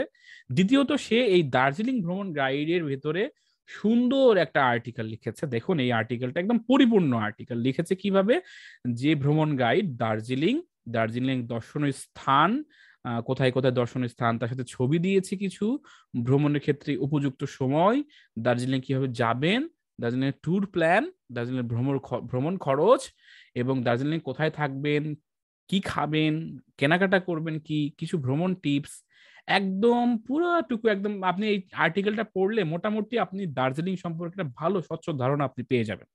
তা আমি আজকের আগের দিনও ভ্রমণগাইড.কম সম্পর্কে জানতাম না, তা আমার দার্জিলিং ভ্রমণ করতে দেখতে দেখতে এখানে লিখলাম যে আচ্ছা সুন্দরবন তো দেখছি একটা ভিডিও বানাইছে, এটা একটু প্লে করি। আচ্ছা এখানে দেখতেছি ভ্রমণ ভিডিও, আচ্ছা বাংলাদেশ ভ্রমণ, ঢাকা ভ্রমণ, আচ্ছা রাজশাহীতে কি আছে দেখি, রাজশাহীতে ক্লিক করলাম। এই রাজশাহীতে ক্লিক করে আরো রাজশাহী সম্পর্কে আরো 5টা, যেমন শহীদ স্মৃতি সংগ্রহশালা, সাফিনা পার্ক, উৎসব পার্ক, আমাদের বাঘার এটা উৎসব পার্ক, রাজশাহী কেন্দ্রীয় চিড়িয়াখানা, তারপর বরেন্দ্র গবেষণা জাদুঘর, শিশু পার্ক, পুঠিয়া রাজবাড়ি, বাঘা মসজিদ, এই সম্পর্কিত তথ্য কিন্তু আপনি এখানে পাচ্ছেন, তাই না? তো এই যে আপনার এই সাইটটাই কিন্তু ম্যাগাজিন কিংবা ব্লগ সাইট। ক্লিক করবেন ওই সম্পর্কে জানতে পারবেন, ক্লিক করবেন ওই সম্পর্কে জানতে পারবেন। আমি আসলাম কোথায় থেকে? এই যে গুগল থেকে। আর যদি আমি এখানকার ইয়ারটা যদি আমি উঠাই দেই, নিশ্চয়ই এরাও অ্যাডসেন্স আছে এখানে। অ্যাডসেন্স থাকার কারণেই মনে হয় হচ্ছে ইয়া দিলাম, একটা বাঘা মসজিদটাই ক্লিক করলাম। বাঘা মসজিদে না, এদের অ্যাডসেন্স দেয়নি, এদের এদের এদের নিজস্ব ইয়াতে কোনো অ্যাডসেন্স দেয়নি, এরা মোবাইলে অ্যাপস দিয়েছে। আচ্ছা, তাদের ভিডিও চ্যানেলও রয়েছে। এই যে ভ্রমণ গাইডের ভিডিও চ্যানেলে যদি চলে যাই, তাহলে দেখেন এই ভ্রমণ গাইডে প্রায় 3,42,000 মানুষ এইটা সাবস্ক্রাইব করেছে। তো এমনি এমনি তো আর সাবস্ক্রাইব, তাদের মূল যে ব্যবসাটা সেটা হতে পারে এই ভিডিও তৈরি করা এবং ভিডিও দেওয়া। তাদের এই সাইটটা সহায়ক হিসেবে কাজ করছে। মানুষ এই যে সার্চ দিয়ে এই সাইটে যাচ্ছে, এই সাইট থেকে ভিডিও দেখছে। তো ব্যাপারটা এরকম যে আমরা যে লাইভ র্যাপার সাইটটা বানাইছি, সেই লাইভ র্যাপার সাইটের মাধ্যমে ট্রাফিক নিয়ে আসা হচ্ছে আমাদের মূল কাজ। ট্রাফিক নিয়ে আসার পর ট্রাফিককে কিভাবে আমরা এক্সিকিউট করব, কিভাবে আমরা কোথায় নিয়ে যাব, সেটা ওই সাইট অ্যাডমিন কিংবা সাইট অনার কিংবা সাইট মালিকের উপর ন্যস্ত। আমি সাইটে ট্রাফিক ঢোকানোটার জন্য বিভিন্ন আর্টিকেল সুন্দর করে লিখবো। আর্টিকেলের টপিক নির্ভর থাকতে হবে। যেমন এখানে দেখেন লাইফ র্যাপার, মানে জীবনের ছোট ছোট বিষয়গুলো আমরা এখানে লিখবো। মানে র্যাপার মানে তো ওটাকে আবরণ, সেটাকে লাইফ কিউরিং বলছি আমরা, মানে লাইফের সুরক্ষা, মানে জীবন সুরক্ষা সম্পর্কিত তথ্য আমরা লিখতে পারি। যেমন কক্সবাজার ভ্রমণ করতে চান, কক্সবাজার ভ্রমণে গিয়ে কোন কোন বিষয়গুলো আপনি স্বাস্থ্যের জন্য ঝুঁকি হিসাবে গণ্য করবেন, কিংবা সমুদ্রে গোসল করার আগে কোন কোন সেফটি আপনি নিবেন, এগুলো কিন্তু লাইফ র্যাপারের সাথে যায়। কিন্তু লাইফ র্যাপারের সাথে খাবারও যায়, কিন্তু যে কোন কোন খাবার স্বাস্থ্যসম্মত, ব্যাপারটা কি বুঝছেন? কিন্তু 10টা মোবাইল সম্পর্কে জানুন, 10টা মোবাইল, লেটেস্ট মোবাইল সম্পর্কে, এটা কিন্তু লাইফ র্যাপারের সাথে যায় না। কিন্তু আপনি আবার এইভাবে যদি লিখেন যে বর্তমানে পাওয়া যায় এমন 10টি মোবাইল যেটা রেডিয়েশন কম, স্বাস্থ্যের ঝুঁকি কম, 10টা মোবাইল সম্পর্কে আপনি লিখতে পারলেন, এবং স্বাস্থ্য ঝুঁকির দিক থেকে কোন মোবাইলটা ভালো সেটাও কিন্তু আপনি লিখতে পারলেন। এই যে এভাবে টপিক ভিত্তিক লিখা, এই লেখাটা যখন আপনার সাইটে আপনি প্রকাশ করবেন, তখন হবে কি যে আপনার সাইট থেকে আপনি মোটামুটি একটা রেভিনিউ জেনারেট করতে পারবেন। আচ্ছা, তো আমরা কথা দিয়েছিলাম যে আমরা ড্যাশবোর্ড থেকে পোস্ট কিভাবে করতে হয় সেই জিনিসটা আমরা দেখে নিব। পোস্ট কিভাবে তৈরি করতে হয় সেটা আমরা দেখলাম কিছুক্ষণ আগে, জাস্ট আমরা কপি করে স্পিন রিরাইট করে সেইটাকে আমরা রেডি করব।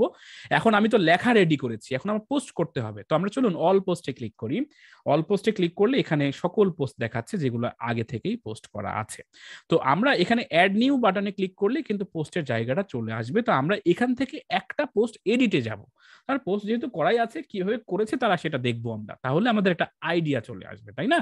তো দেখুন এখানে পোস্টের জায়গাটা আমি দেখতে পাচ্ছি। দেখুন এখানে বলছে this blog contents unexpected individual content. আচ্ছা, ওকে ফাইন, এটা দরকার নাই, এখানে এটা রিমুভ করে দিতে হবে, রিমুভ ব্লক। ওকে, সো আচ্ছা, তো এখন দেখুন এখানে টাইটেল দিয়েছে সুন্দর করে, এখানে লেখা দিচ্ছে আমরা যেমন মাইক্রোসফট অফিস ওয়ার্ডে লিখি সেরকম ভাবে এরা লিখেছে, এবং লেখার পর এখানে সুন্দর করে লিখেছে। নিচের দিকে একটা ছবি দিয়েছিল, ছবিটা যদিও শো করছে না, নিচের দিকে কোটেশন দিয়েছে, এখানে টুইটারে ইয়া দিয়েছে। মোট কথা এখানে যেটা করেছে তারা সেটা হলো যে এখান থেকে জাস্ট পোস্টটা আপনার টাইটেল দিয়ে ওই যে জেনারেট করা যে লেখাগুলো সেগুলো দিয়ে এখানে দিয়ে পাবলিশ বাটনে ক্লিক করছে। তো আমরা নতুন পোস্ট দিতে চাই, নতুন পোস্ট দেওয়ার সঙ্গে সঙ্গে আমরা দেখতে পারবো যে কিভাবে পোস্ট করতে হয়। তো চলুন আমরা একটা পোস্ট করার মাধ্যমে এটা শেখার চেষ্টা করি। তো আমি যখনই অ্যাড নিউতে ক্লিক করলাম তখন বলতেছে যে তুমি অ্যাড টাইটেল দাও, তুমি যে টাইটেল দিচ্ছ সেটা টাইটেল দাও। তো আমি যে স্পিন রিরাইটারের কথা বললাম এখান থেকে নিশ্চয়ই আমার একটা টাইটেল আমি আগে থেকে তৈরি করে রাখবো। ফর এক্সাম্পল হিসেবে মনে করুন এইটুকু একটা টাইটেল, এটা টাইটেল আমি রেডি করে রেখেছি। সেই টাইটেলটা আমরা নিয়ে কোথায় যাব, আমাদের সাইটের যে জায়গাটা সেখানে আমরা পেস্ট করে দিব। ওকে, টাইটেল হয়ে গেল। এখন যে লেখাগুলো আমি দিতে যাচ্ছি সেটাও আমি প্রস্তুত করে নিব। এই লেখাটা মনে করেন আমরা এটা সেই লেখা কপি করলাম, কপি করে এখানে আমরা পেস্ট করে দিলাম, লেখাটা চলে আসলো। এখন লেখার পাশাপাশি আমি এখানে ছবিও দিতে চাই, এখানে ক্লিক করে প্লাস বাটনে চেপে দেখেন এখানে অনেক কিছু আছে, হেডিং আছে, কোট আছে, লিস্ট আছে, গ্যালারি আছে, প্যারাগ্রাফ আছে, ইমেজেস আছে। আমি ইমেজে ক্লিক করলাম, করে আপলোডে ক্লিক করব। আপলোডে ক্লিক করে আমার যে পিকচার আছে সেই পিকচার থেকে আমি নিব আর কি। তো এখন রিলেটেড পিকচার নিতে হবে আমাকে, তাই না? যেমন এখানে যে মিডিয়ামে আমি পড়েছিলাম, মিডিয়ামে যে দেখলাম সেটা হচ্ছে রিলেটেড, যেমন জাকারবার্গের হচ্ছে ছবি টবি ছিল, তাই না? মানে আমাদের এমন ছবি দিতে হবে যেটা ওই পোস্ট সম্বন্ধীয় ছবি। এখন পোস্ট সম্বন্ধীয় ছবি কিভাবে আপনি কালেক্ট করবেন, কিংবা কপিরাইটেড ফ্রি ছবি কিভাবে কালেক্ট করবেন, সেটাও কিন্তু একটা বিষয়। মানে আমি লেখা, টাইটেল, ছবি, ভিডিও যাই দেই না কেন আমার সাইটে, এটা কপিরাইটেড হতে হবে না, মানে এটা অন্যের চুরি করা হলে হবে না, সম্পূর্ণটা আপনার হতে হবে, মানে আপনার নিজের হতে হবে। তা না হলে কোনো একটা সময় বলবে যে ও আচ্ছা, জনপ্রিয় না হওয়ার আগে কেউ আপনাকে চিনবে না। যখন আপনি জনপ্রিয় হয়ে যাবেন তখন আপনাকে সবাই ক্লেম করে বসবে যে এই তুমি আমার ছবি কেন ব্যবহার করেছো, তখন আপনার বিরুদ্ধে কেস ঠুকে দিবে, তখন আপনার 12টা তখন বাজায় ফেলবে আর কি। তো আমাদের আবারও 40 মিনিট শেষের পথে, আপনারা আরেকবার কষ্ট করে, আমরা আরো হয়তো বা আধা ঘন্টা একসাথে থাকবো, আরেকবার লিঙ্ক শেয়ার করছি, আপনারা আবার দ্রুত যুক্ত হয়ে যান।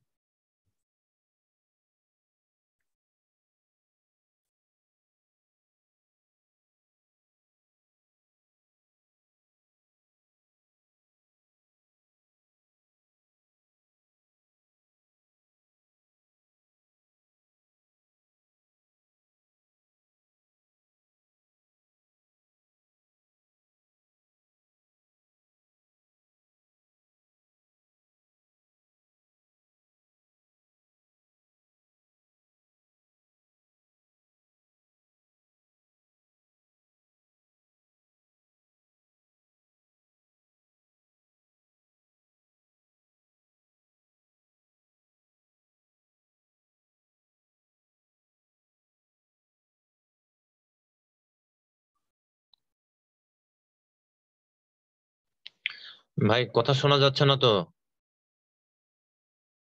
এতক্ষণ পর আপনি বলছেন। ওকে, সো ওয়েলকাম ব্যাক, আমরা মোটামুটি আবারও শুরু করছি। এটা আমরা কথা বলছিলাম যে হচ্ছে এখানকার যে ইমেজ, সেই ইমেজটা কপিরাইট ফ্রি কিভাবে আপনি নিবেন, সেই জিনিসটা। কারণ আমি বলেছিলাম যে কোনো কিছু নিজের ছাড়া অন্যের ব্যবহার করা যাবে না, তাহলে একটা সময় আপনি যদি সাইটটা পপুলার হয়, পপুলার হওয়ার আগ অব্দি কেউ আপনাকে নোটিফাইও করবে না, যখন পপুলার হয়ে যাবে তখন নোটিফাই করবে। তো সেই জন্য আমি প্রথম থেকেই এমন ফাইল ব্যবহার করব না যেগুলো অন্যের, কিংবা লাইসেন্স করা কোনো জিনিস। ঠিক আছে। তো সেই জন্য কপিরাইট ফ্রি ব্যবহার করার জন্য pixels.com, এটাকে বলা হয় স্টক ইমেজ, এই জিনিসটা লিখে আমি সার্চ দিব, তখন আমি এরকম অনেকগুলো সাইট পাবেন। সেই সাইট থেকে pixels.comটা একটু ভালো, এখানে বেশ ভালো রকম জিনিসপত্র পাওয়া যায়, শুধু ফটো না ভিডিও পাওয়া যায় এখানে। আমরা যে ভিডিওগুলো দেখি না, যে সুন্দরবনে কিছুক্ষণ আগে ভিডিওটা দেখছিলাম, এই যে দেখতেছেন, এই যে এখানে প্রথমে সুন্দরবনে যে ড্রোন শটটা, এর সাথে সাথে কিন্তু একটা ভয়েসও আছে সুন্দর, এই যে ভয়েস দিচ্ছে। তো কেউ একজন ওই ভয়েসটা রেকর্ড করেছে, আর এই যে ভিডিও যেটা রয়েছে সেটা কিন্তু কেউ সরাসরি, বাজেট যদি থাকে তারা, এই যে যেমন এই ভিডিও কিন্তু তাদের করা না। আমি জানি না যে তারা ভিডিও করেছে কিনা, তবে দেখা যাচ্ছে যে আপনি যদি এখানে ফরেস্ট লিখে সার্চ দেন না, ফরেস্ট লিখে যদি আপনি সার্চ দেন, তাহলে বনের আপনি পাবেন। আপনি ভিডিওতে ক্লিক করেন, তো দেখেন ভিডিওতেও কিন্তু এরকম প্রচুর পরিমাণে আপনি ভিডিও পাবেন। আপনি যদি সরাসরি সুন্দর সুন্দর বন, ম্যানগ্রোভ ফরেস্ট, হ্যাঁ, ম্যানগ্রোভ ফরেস্ট বেসিক্যালি এটার নাম। দেখেন এই যে ম্যানগ্রোভ ফরেস্টের প্রচুর পরিমাণে ম্যান আছে, গ্রোভ আছে, যাই হোক গ্লোভস লিখছে, গ্লোভস। তো যাই হোক, এই যে কিছু কিছু ভিডিও দেখেন, এই যে এই ভিডিওগুলো দেখেন, এই ভিডিওগুলো আপনার ভেরিফাই টু কন্টিনিউ, এখানে বলতেছে যে আমরা তো অ্যাকচুয়ালি দেখতে চাচ্ছি হচ্ছে ভিমোতে আর কি, ভিমোটার ভেরিফাই করা লাগে, ইউটিউবের মতো না এটা আর কি। এখান থেকে আপনি প্লে করে দেখতে পারবেন, চাইলে এটা ডাউনলোড করতে পারবেন। এখন এই যে এই জিনিসটা আপনাদের শেখাচ্ছি কেন, এটা শেখাচ্ছি, এগুলো কপিরাইট ফ্রি, মানে এগুলোর জন্য কেউ ক্লেম করবে না আপনাকে যে তুই আমার কেন ভিডিও ব্যবহার করছিস। ম্যাক্সিমাম ভিডিও যেগুলো মিস্টেরিয়াস কিংবা রহস্য ঘেরা কিংবা দেখবেন কোনো কিছু ইনফরমেটিভ যে সমস্ত ভিডিওগুলো, সেগুলোতে যে ভিডিওগুলো হয় সেগুলো এই ছোট ছোট পিস পিস পিস পিস আপনার 10 second 15 second 20 second stock footage থেকে কালেক্ট করে করে কথার সাথে সাথে সেই ভিডিওগুলোকে ম্যাচিং করানো হয়। এবার কি বুঝছেন যে এই কন্টেন্টগুলো কিভাবে তৈরি হয়?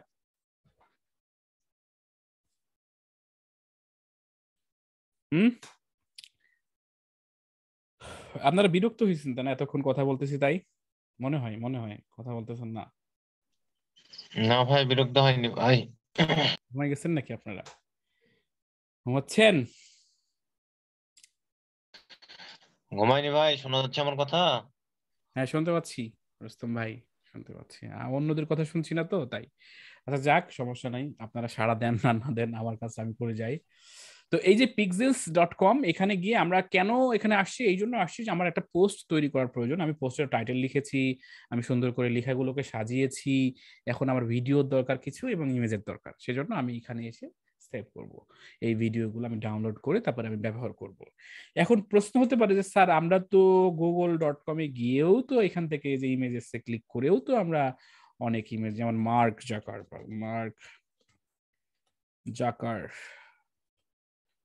বার্গ, বানান ভুল করছি মেবি, হ্যাঁ জাকার, জে না জেড, দেখেন মার্ক জাকারবার্গ আসছে।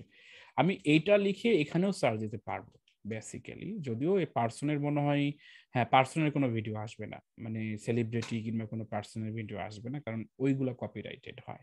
তো মার্ক জাকারবার্গের ভিডিও কিংবা ছবি ব্যবহার করতে আপনি পারবেন। ফেসবুক রিলেটেড যে বিষয়গুলো আছে সেগুলো এখান থেকেও আপনারা সাইট চাইলে সার্চ দিতে পারবেন, অথবা আপনি মার্ক জাকারবার্গ না লিখে যদি আপনি ফেসবুক লিখেন, ফেসবুক, ওকে, সো ফেসবুক রিলেটেড অনেক কিছু পাবেন। আপনি দেখছেন কত সুন্দর সুন্দর ভিডিও আছে, আবার আপনি ফটোজে ক্লিক করলেও কিন্তু দেখেন এখানে ফেসবুক রিলেটেড প্রচুর পরিমাণে ফটো রয়েছে, যে ফটোগুলো আপনি চাইলে ব্যবহার করতে পারেন।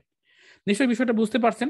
যেমন সাপোজ মনে করুন আমি এই ছবিটা ব্যবহার করতে চাচ্ছি, আমি এই ছবিটাতে ক্লিক করলাম, ফ্রি ডাউনলোডে ক্লিক করব, তাহলে আমার এখান থেকে দেখেন এটা এটা ডাউনলোড হয়ে গেল আমাদের জায়গা মতো। এটা প্রায় 4.2 মেগাবাইট, তার মানে এটা অনেক বড় সাইজের, তাই না? তো এর ভিতরে ঝটপট একটা ফটোশপের কাজ শিখাই ফেলি, তাহলে আপনাদের কাজটাকে আরো সহজ করে ফেলবে বিষয়টা, যে আমি তো এত মেগাবাইটের সফটওয়্যার, মানে এত মেগাবাইটের ইয়াটো আপলোড করতে পারবো না। 4 মেগাবাইট মানে অনেক বড়। তো আমি ফটোশপ সব কম্পিউটারে কম বেশি থাকে, না থাকলে ইনস্টল করে দিবেন। তো ওপেনে ক্লিক করব, ওপেনে ক্লিক করে আমি ডাউনলোডে ক্লিক করব, ডাউনলোড করে যে এই ছবিটা আমরা হচ্ছে ডাউনলোড করেছিলাম, এই যে এই ছবিটা, তো আমি ফাইল থেকে save, export, save for web আমি দিলাম। দেওয়ার পর এখানে আমি হচ্ছে এটা পিএনজি মোডে করা আছে, এটা জাস্ট জেপিজি মোডে করে ফেলবো আমরা, আর আমাদের ছবির সাইজটা ছোট করে ফেলবো, তাহলে দেখবেন যে 4 মেগাবাইট থেকে মাত্র কয়েক কিলোবাইটে হয়ে গেছে। তো আমরা জেপিজি করে ফেললাম। জেপিজি করার পর এখানে দেখেন 4000 উইথ দেওয়া আছে, 4000 এত দরকার নাই আমার, 600 হলেই হয়, 600/480। দেখুন এটা মাত্র 58 কিলোবাইটে চলে আসছে, যেটা 4 মেগাবাইট ছিল। তো এখন প্রশ্ন হতে পারে যে আমি কেন এটার ছবির সাইজ ছোট করব? ছবির সাইজ এই জন্য ছোট করব যাতে করে ছবিটা দ্রুত লোড হয়। এখন যদি 4 মেগাবাইটই থাকে এই ছবিটা, তাহলে তো ওইটা লোড হতেও 4 মেগাবাইট ডাটা খাবে। তো সেজন্য আমি এটাকে ছোট করে নিলাম। তো আমার ইমেজ প্রসেসিং শেষ, এরপরে আমি এখানে ইমেজটা আপলোড করব, আপলোডে ক্লিক করলাম, ডেস্কটপে ক্লিক করব, ডেস্কটপে যেহেতু রেখেছে ছবিটা, ডেস্কটপে ক্লিক করেছি, এই যে ছবি। এখন ছবিটার সাথে দেখেন পিক্সেলেস লিসা নাম লেখা আছে, তো আমি তো এই নামে দিব না, অ্যাকচুয়ালি আমি দিব ওই রিলেটেড নাম, ফেসবুক, ঠিক আছে, ফেসবুক নাম দিলাম। আপলোডে ক্লিক করলাম, এটা আমি এখন কোন জায়গায় দেখাতে চাচ্ছি সেটা আমি, এই যে এখানে অপশন রয়েছে অনেকগুলো, আপনি এখানে অ্যালাইন সেন্টারে যদি ক্লিক করেন এটা মাঝামাঝি দেখাবে। আপনি চাইলে বড় ছোট করতে পারবেন, আপনার ইচ্ছা মতো বড় ছোট করতে পারবেন। আপনি চাইলে যে নিচের দিকে ক্যাপশন লিখতে পারবেন, আপনি লিখেন ফেসবুক, হ্যাঁ লিখে আপনি এখানে দিয়ে দিলেন, তো ক্যাপশনও হয়ে গেল। এর নিচেও আপনি এভাবে আস্তে আস্তে একটার পর একটা লেখা বাড়াতে পারেন, যেখানে প্লাস বাটনে চাপলেই আবার প্যারাগ্রাফ চলে আসলো, এখানে আপনি আরো প্যারাগ্রাফ এখানে লেখার পর দিয়ে দিলেন। তার মানে টাইটেল, লেখা, ছবি, আবার প্যারাগ্রাফ, আবার ছবি, এইভাবে যদি আপনি দেন, একটা যদি আপনি যে কোনো কন্টেন্ট ওপেন করেন তাই করা আছে, টাইটেল, প্রথমে ছবি, ছবির একটা স্লাইড দেওয়া আসছে, এখানে কিছু লেখা, তারপরে আবার কিছু ছবি, তারপরে আবার লেখা, তারপরে কিছু লেখা, তারপরে এরকম করে শেষ করে দিয়েছে। এমনকি আপনি মনে করেন এই ভিডিওটা দিতে চাচ্ছেন আপনার পোস্টের ভিতরে, তাই না? তো আমি এখানে গিয়ে যদি ওই লিঙ্কটা যদি আমি পেস্ট করে দিই, তো অটোমেটিকলি দেখেন সুন্দরবনের ভ্রমণ গাইডের যে ভিডিওটা সেটা কিন্তু চলে আসছে। তার মানে এখানেও কিন্তু আপনি চাইলে জাস্ট লিঙ্কটা পেস্ট করলেই ভিডিওটা এখানে দেখাবে, এখানে ক্লিক করলে দেখতে পারবেন আর কি। তো তার মানে খুব সহজে এই যে পোস্ট করার যে ব্যাপারটা, এটা তো আসলে 5-10 মিনিটে বোঝানোর কিছু নাই। প্র্যাকটিস করলে দেখবেন যে আপনি সুন্দর একটা কন্টেন্ট তৈরি করতে পারছেন, মানে পোস্টটা রেডি করতে পারছেন। এই যে যেমন দেখেন, আমরা কিছুক্ষণ আগে দার্জিলিং ভ্রমণ লিখে সার্চ দিলাম, বাঘা মসজিদের কথাই দেখেন, এখানে বাঘা মসজিদ তারা এখানে ছবি দিয়েছে, তারপরে কিভাবে যাবেন ঢাকা থেকে রাজশাহী, কোথায় থাকবেন আরো পড়ুন। হ্যাঁ, যদিও আমাদের এখানে কোনো থাকার কোনো হোটেল মোটেল নাই। রাজশাহী শহরে বাংলাদেশ পর্যটন কর্পোরেশন মোটেলে 1900 থেকে 46 টাকায় বিভিন্ন মানের রুম পাবেন। ফোন এত, চাইলে ঢাকাস্থ পর্যটন কর্পোরেশন প্রধান কার্যালয় থেকেও বুকিং দিতে পারেন। ফোন এত, মানে রাজশাহী থাকতে হবে আর কি, বাঘা আসতে হলে রাজশাহী থাকতে হবে।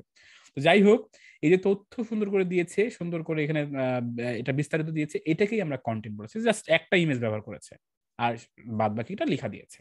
এই লেখা কেউ না কেউ লিখে এখানে দিয়েছে, এটাকেই আমরা বলছি আর্টিকেল। আর আর্টিকেল এখান থেকেই লিখতে হয়। ফাইনালি যদি আমি এটাকে আমরা পাবলিশ করে দেই, পাবলিশ, তাহলে এটা পাবলিশ হবে। ভিউ পোস্টে ক্লিক করলে দেখুন এখানে যেন প্রথম অক্ষরটা এফটা বড় হাতে সুন্দর হয়ে গেছে অটোমেটিকলি।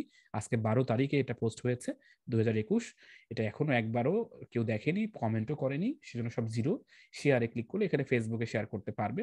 আর নিচের দিকে ছবি, ওই যে ভিডিওটা দিলাম, ভিডিওটা এখানে ক্লিক করলে ভিডিওটাও এখানে প্লে হয়ে যাবে। দেখেন কত দারুণ, মানে কিছু সময়ের মধ্যেই আমি একটা পোস্ট করে ফেলতে পারলাম। তো এখানে আরো আনুষঙ্গিক অনেক কিছু ছিল, ক্যাটাগরি নির্বাচন করা, কোন ক্যাটাগরিতে যাবে সেটা নির্বাচন করা, তারপরে আরো অনেকগুলো তথ্য দিয়ে তারপরে এই প্রকাশ করতে হতো। তবে আমি শর্টকাটে দেখালাম যে একটা পোস্ট কিভাবে রেডি করতে হয়। আপনি যদি হোম পেজে চলে যান, তাহলে দেখবেন যে সর্বশেষে দিকে এই ফেসবুকের ইয়াটা আছে। এই যে Facebook is among one of the most made uses. আমি এখানে দেখুন, আমি এই যে পোস্টটা, সেই পোস্টটার হচ্ছে যদি নিচের দিকে যাই, এডিট বলে কিছু আছে, হ্যাঁ, এখানে এডিট পোস্টে ক্লিক করলাম। ক্লিক করে এই যে এখান থেকে ফিচার ইমেজ বলে অপশন রয়েছে, এই ফিচার ইমেজটা যদি আমি সিলেক্ট করে দেই, এটাই সিলেক্ট করে দেই। এই যে এই ফিচার ইমেজটা সেট করা খুব জরুরি, তা না হলে ঝামেলা হবে, মানে ছবি দেখাবে না। সেজন্য আমি আবারও এখানে চলে গেলাম। এরপরে নিচের দিকে দেখেন, এই যে দেখেন এখন টাইটেলও দেখাচ্ছে, আমার এই যে ছবিটা ফিচার ইমেজ দিয়েছি সেটাও কিন্তু দেখাচ্ছে। তার মানে আপনি যদি আরেকটু লেসন নেন যে কিভাবে পোস্ট কিভাবে করতে হয়, পোস্ট করার ব্যাপারটাও আপনার তখন তেমন একটা প্রবলেম হবে না, যে পোস্ট আপনি নিজেই পোস্ট করে রেডি করে এখানে পোস্ট করতে পারবেন। এখন আজকে যে পোস্টটা করেছেন সেই পোস্টটা একটা সময় র্যাঙ্ক করবে, কারণ আপনি সুন্দর করে ওই রিসোর্সটাকে কালেক্ট করছেন, এডিট করছেন। পোস্ট করা কিন্তু আবারও বলছি যে পোস্ট করা ব্যাপারটা খুবই ইম্পর্টেন্ট। 15-20 মিনিট আধা ঘন্টায় পোস্ট করার নিয়ম কারণ শেখানো সম্ভব না, ভিডিও অনেক লম্বা হবে, সেই জন্য আমি স্কিপ করছি। পোস্ট করা শিখতে আরো 1-2 দিন সময় লাগবে আপনার। পোস্টের ভিতরে কিভাবে ইন্টারনাল লিঙ্ক দিবেন, এক্সটার্নাল লিঙ্ক দিবেন, পোস্টের ভিতরে কিভাবে আরো সুন্দরভাবে ছবি যুক্ত করবেন, পোস্টের যে কন্টেন্ট ট্যাগ কিংবা মেটা ডিসক্রিপশন কিংবা এসইও ফ্রেন্ডলি পোস্ট কাকে বলে, কিভাবে আমি পোস্টটা দেওয়ার সঙ্গে সঙ্গে গুগল খুঁজে পাবে আমাকে, কিভাবে পোস্টটা সুন্দর করে পোস্ট করলে আমার মোটামুটি গুগলে কেউ আমার ওই পোস্টের টাইটেল দিয়ে সার্চ দিলে, কিংবা আমি লিখলাম যে সামনে ইউনিয়ন পরিষদের নির্বাচন, এখন ইউনিয়ন নির্বাচন লিখে কেউ সার্চ দিলে কি আসে দেখেন, ইউনিয়ন নির্বাচন লিখে গুগলে সার্চ দেন তো কি আসে, ইউনিয়ন নির্বাচন, ঠিক আছে, আমি লিখে, এখন যেহেতু হট বিষয়টা ইউনিয়ন নির্বাচন, দেখেন ইসি মানে বাংলাদেশ হচ্ছে যেটাকে বলা হয় হচ্ছে নির্বাচন কমিশন। নির্বাচন কমিশনের প্রথম ওয়েবসাইট, মানে গভর্নমেন্টের সাইট প্রায়োরিটি বেশি পাইছে আর কি। তারপর একটা ভিডিও লিঙ্ক আসে, আপনি ইউটিউবে একটা ভিডিও, ইন্ডিপেন্ডেন্ট টেলিভিশনের একটা ভিডিও পেয়েছে, তারপরে প্রথম আলো আসছে, তারপরে RTV অনলাইন আসছে, তারপর ডেইলি নয়া দিগন্ত আসছে, কারণ এগুলো সবই জাতীয় পর্যায়ের দৈনিক। তারপরে জাগো নিউজ আসছে, তারপরে LGD.gov.bd-তে আসছে, রাইজিং বিডিতে আসছে। এখন ধরুন আপনি এই ইউনিয়ন নির্বাচনকে এমন ভাবে হচ্ছে কিওয়ার্ডটাকে নিয়ে একটা আর্টিকেল লিখলেন, লেখার পর আপনি ওইটাকে সুন্দর করে ইউনিয়ন পরিষদ নির্বাচন কবে হবে, কখন হবে, কোন কোন ইউনিয়ন পরিষদে নির্বাচন হচ্ছে, কোনটাতে হচ্ছে না, এই সমস্ত বিষয়গুলো নিয়ে আপনি আজ থেকে 3 মাস আগে প্রস্তুতি নিয়ে আপনি একটা আর্টিকেল রেডি করছেন, করার পর প্রকাশও করছেন, কিংবা দেখা যাচ্ছে প্রকাশ করার পর কিন্তু এটা এডিট করা যায়, যে একদম খেলা সেমিফাইনাল না হলে তো ফাইনালে কে যাবে সেটা তো বোঝা যায় না। আপনি একদিন আগে এডিট করতে পারেন, কিন্তু র্যাঙ্ক করানোর জন্য আগে প্রকাশ করছেন। প্রকাশ করার পর নিচে একটা জায়গায় আপনি লিখে দিয়েছেন যে আপনি কি মাইকিং করাতে চান নির্বাচনী প্রচারণার জন্য, আপনার প্রার্থীর জন্য কি আপনি কম খরচে ভয়েস আর্টিস্টকে দিয়ে আপনি মাইকিং গান রেকর্ড করাতে চান, তাহলে এখানে ক্লিক করুন। মানুষ ইউনিয়ন নির্বাচন নিয়ে হাজার হাজার লক্ষ লক্ষ মানুষ এখানে ঢুকলো, ওই লক্ষ লক্ষ মানুষের ভেতর থেকে কিন্তু 4-5 জন ওই সার্ভিসটা কিনবে, 4-5 জনের বেশিও কিনবে।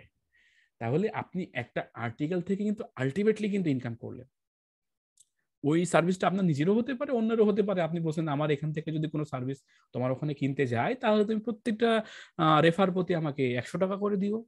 100 জন কিনলে তো আপনার মোটামুটি পোয়া 12।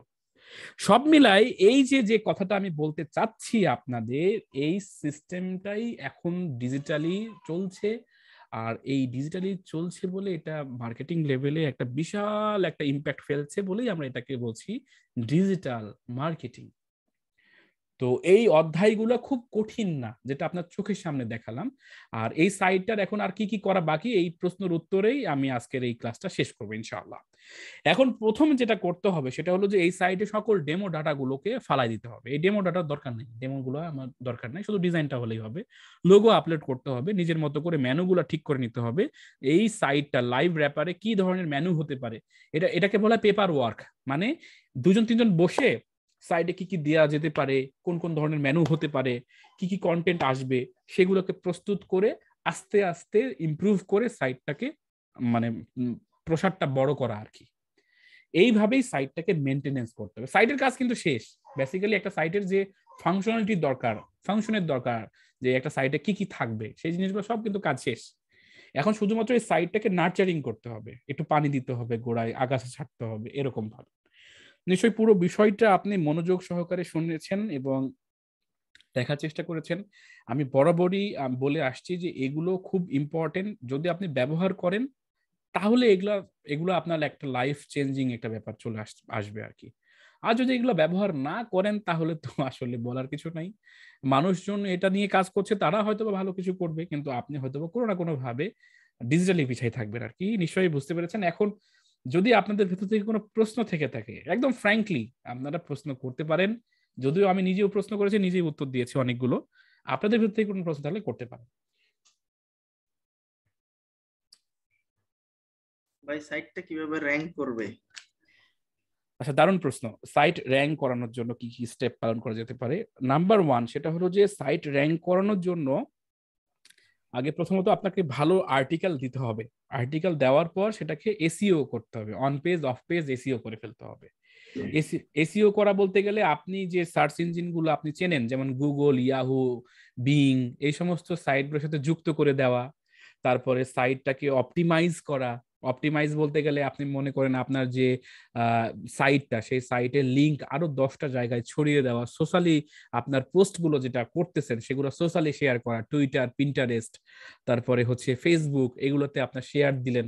তারপরে আপনার ভালো ভালো আর্টিকেল আপনি দিতে থাকছেন, কিছু কিছু মানুষ ভিজিট করতে থাকছে এবং ইউনিক ভিজিটর বিভিন্ন জায়গা থেকে ঢুকতেছে, তখন অটোমেটিক্যালি আপনার সাইটটা র্যাঙ্ক হতে শুরু করবে। ব্যাপারটা এমন মোটেও না যে আমি সাইট বানালাম, সাইট বানানোর পর আমি তীর্থের কাকের মতো বসে থাকলাম আর সাইট র্যাঙ্ক করে গেল, এটা কখনোই না। সাইটের পেছনে বেশ কিছু কাজ করতে হয়, যে বললাম on page of page SEO করতে হয়। আরো মজার একটা তথ্য দিয়ে রাখি, এই যে এসইও ফেসিও বলে না, এগুলো আরো সহজ কাজ। মানে আপনাকে শুধুমাত্র টেকনিক জানতে হবে। এতক্ষণ যা জানলেন এই ভিডিওটা, আমি কনফার্ম বুকে হাত দিয়ে বলতে পারি যে কেউ এই ভিডিওটা দেখে তার কাছে যদি ওই থিমটা থাকে, যে থিম দিয়ে আমরা কাজ করলাম, সেই থিমটা থাকে, আজকে আলোচ্য বিষয়বস্তু, সে আমার হয়তোবা 1 ঘন্টা সময় লাগলো, তার না হয় 1 দিন সময় লাগবে, পুরাপুরি কমপ্লিট করতে পারবে। এখন কমপ্লিট করার পর আরেকটা সে ভিডিও দেখবে যে কিভাবে র্যাঙ্ক করাইতে হয়। সে এরকম নিনজা টেকনিক আমরা পরবর্তী আকর্ষণের জন্য, এই সাইটটা তো নিশ্চয়ই বসে থাকবে না, এখন সাইটটা আরেকজনকে আমি বুঝাই দিব। বুঝাই দেওয়ার পর সাইটটাকে কন্টেন্ট লিখতে বলবো, সেখানে আরো পোস্ট করতে বলবো, তারা পোস্ট করে রেডি করবে। তখন অন পেজ অফ পেজ কিভাবে এসইও করতে হয় সেই নিয়েও হঠাৎ করে একদিন আপনাকে হোয়াটসঅ্যাপে বলে দিব যে আসেন চলেন আজকে কিছু শিখি। এবং আমি যদি বেঁচে থাকি তাহলে আমি ইনশাল্লাহ চেষ্টা করব, এই সাইট থেকেই আর্নিং আসছে। যেহেতু এই সাইটটা খুব বেশি সময় হয়নি রেজিস্ট্রেশন করেছি আমরা, তো আমার একটু ব্যস্ততার কারণে এতদিন দেরি হলো, কিন্তু আগেই সাইটটা রেডি হয়ে যেত। তো সাইডটা থেকে এই সাইড থেকে আর্নিং আসবে, আপনারা দেখবেন শুধুমাত্র আর কি। তো যাই হোক, নিশ্চয়ই প্রশ্নের উত্তর পেয়েছেন আমাদের সবুজ ভাই। আর কারো প্রশ্ন তো আছে কিনা? ভাই একটা প্রশ্ন ছিল। হ্যাঁ আজাদ ভাই। আপনি প্রথম দিকে বললেন যে ইনভার্টর মার্কেট এবং ইনভার্টর এলিমেন্ট, হ্যাঁ, এই দুটো কি একই, বা এই দুটোর ভিতর বেসিক পার্থক্যটা কি? ইনভার্টো মার্কেট, ইনভার্টো এলিমেন্ট একই। আসলে ইনভার্টো হচ্ছে মাদার কোম্পানি, আর ইনভার্টো এলিমেন্টস মানে Envato ThemeForest, Envato CodeCanyon, এইগুলো সব তার সাবসিডিয়ারি আর কি। তো সেই ক্ষেত্রে ইনভার্টো হচ্ছে মূল কোম্পানি, আর ইনভার্টো এলিমেন্টস হচ্ছে তারই একটা অঙ্গ প্রতিষ্ঠান আর কি। আচ্ছা, আরেকটা প্রশ্ন আছে ভাই। আপনি এর আগে আমাদের একদিন ওয়েব ডিজাইনের ক্ষেত্রে একটা ওয়েবসাইটের নাম বলছিলেন, যে জায়গা থেকে প্র্যাকটিসের জন্য কিছু ক্র্যাক থিম পাওয়া যায়। সেই হ্যাঁ, ওয়েবসাইটটা সম্পর্কে একটু জানতে চাচ্ছিলাম, বা ওয়েবসাইটের নামটা। আচ্ছা, ক্র্যাক থিম কিংবা নার্ল থিম যেগুলো আছে সেগুলো আসলে সিকিউরিটির জন্য ওপেনলি বলা যায় না, তারপরে আমি লিঙ্কটা হোয়াটসঅ্যাপে দিয়ে দিচ্ছি, ওখানে আপনি পেয়ে যাবেন। তবে এখানে ব্যাপারটা হলো যে এই ক্র্যাক কিংবা নার্ল কিংবা চুরি করা পাইরেটেড থিম গুলো শুধুমাত্র লোকালি এক্সপেরিমেন্ট করার জন্য। আপনি যদি সার্ভারে ব্যবহার করেন হয়তো বা 2-1 দিন ভালো চলবে, তারপরে একটা সময় যদি আপনাদের ছোট্ট করে 2 মিনিটের গল্পটা বলি, সেটা হলো যে আমি প্রথম দিকে এটা খুব মানে এনজয় করতাম ব্যাপারটা। মানে যখন এরকম সাইটের ঠিকানা পেয়ে গেলাম তখন তো আমার পোয়া বারো, ওরে বাবা, 5,000 টাকা দিয়ে ফ্রিতে ডাউনলোড করা যাচ্ছে, ব্যাপারটা খুবই অ্যামেজিং।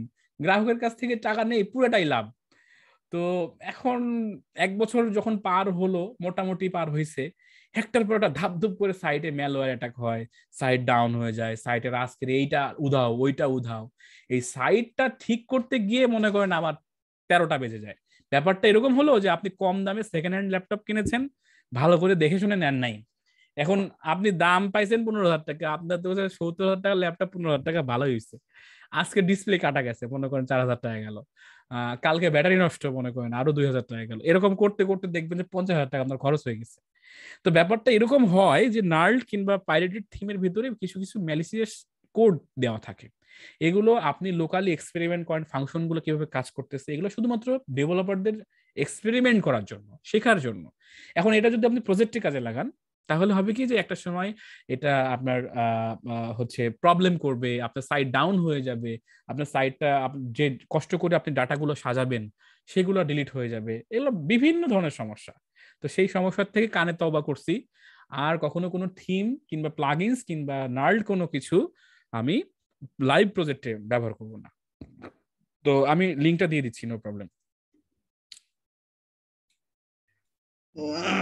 ওয়েবসাইট তো ভাই দেখলাম আপনি বানালেন, এখন তো মানে কিছুদিন গ্যাপ হয়ে যাওয়ার কারণে মোটিভেশন কমে গেছে ভাই। মোটিভেশন মোটিভেশন দিয়ে জীবন চলে না ভাই, মোটিভেশন দিয়ে জীবন চলে না না। না মানে চলে না, ঠিক আছে। আমরা আসলে প্রথম যেভাবে সবাই মিলে শুরু করেছিলাম সেই লক্ষ্য থেকে মনে হচ্ছে আর কি আমি সবাই আমি আস্তে আস্তে আস্তে আস্তে দূরে সরে যাচ্ছি। আচ্ছা, সো আচ্ছা, আচ্ছা। সো ভাই আরেকটু মানে আপনি তো ভালো মোটিভেট করতে পারেন আর কি। মোটিভেট তো মোটিভেট না, দেখেন এখানে কমে যাওয়ার কারণ হচ্ছে আপনারা টাকা পয়সা দেননি, বুঝছেন, মানে ব্যাপারটা এরকম আর কি। টাকা এখন আসলে ব্যাপারটা এরকম না, আমি টাকা যে পাইনি তা না, টাকা আসলে আপনাদের কাছ থেকে এভাবে চাওয়া হয়নি। আমার আমার পারিশ্রমিকের একটা ব্যাপার আছে, পারিশ্রমিক যে না পাওয়ার কারণে যে আপনাদের কাছে আমি আসি না, কিংবা পারিশ্রমিক পাইলে আমার একটা, এটা সত্য যে পারিশ্রমিক যদি আমি মাসে মাসে পেতাম তাহলে আমার একটা তাড়না থাকতো যে এই আমাদের ক্লাস নিতে হবে, এরা তো টাকা পয়সা দিচ্ছে, এখন না গেলে তো রাগ টাগ করবে। এখন ফ্রিতে দিচ্ছি তো, কিংবা হয়তো বা আপনাদের কাছ থেকে ওরকম ভাবে কোনো রেভিনিউ নিচ্ছি না, আমার পারিশ্রমিকের ব্যাপারটাও হচ্ছে না, সেই জন্য আমার একটা গরজ কমে গেছে। কিংবা এটা বলতে, এটা এটা ট্রু, আমি স্বীকার করতে হবে। কিন্তু আসলে সত্যটা কি, সত্যটা হচ্ছে যে আমি কিন্তু ট্র্যাক ছাড়ি নাই যে আপনাদের ছেড়ে দিচ্ছে ধরো এই যা আছে এরকম কত গ্রুপ আছে জানেন, আপনার এলইডিপি থাকার কারণে আমি কতগুলা গ্রুপ করছিলাম এবং সবাইকে আমি এনকারেজ করতাম, এখনো করি। এই জসিম, আজাদ ভাই এরা জানে। তো সেই ক্ষেত্রে আমার কখনো এরকম হয় না, আমার কাছে আসতে তো হবে। ব্যাপারটা এরকম না তো যে আপনাদের কাছ থেকে আমি দূরে চলে গেছি, ব্যাপারটা এরকম যে আপনারা আমার কাছ থেকে দূরে চলে গেছেন। আমি কোথায় আছি, কি করতেছি, আজকে চলেন একটা কিছু বসি, ভাই কোথায় আছেন চলেন একটু বসি গল্প করি। তো এই জিনিসটা তো আসলে শিক্ষকদের করতে হয় না, যারা শিক্ষার্থী লার্নার তাদেরকে করতে হয়। তো কোনো না কোনো ভাবে মোটিভেশনটা আপনারা আপনাদের নিজেদের দিক থেকেই কমাই দিচ্ছেন। এটা তো আমাদের যারা শিক্ষক কিংবা প্রশিক্ষক তাদের কোনো দোষ থাকে না এখানে। তো এখন ব্যাপারটা হলো যে এই মোটিভেশন দিয়েও তো আসলে কোনো ধরনের কোনো কাজ হয় না আসলে। আমি যতদিন থেকে কথা বলতেছি আমি কিন্তু একটা সূত্রেই আছি যে আপনাদের অ্যাফিলিয়েট মার্কেটিং করতে হবে, আপনাদের ডিজিটাল মার্কেটিং করতে হবে, এর ভেতরে এই এই কাজগুলো আছে, এই কাজগুলো করলে এই জিনিসগুলো পাবেন।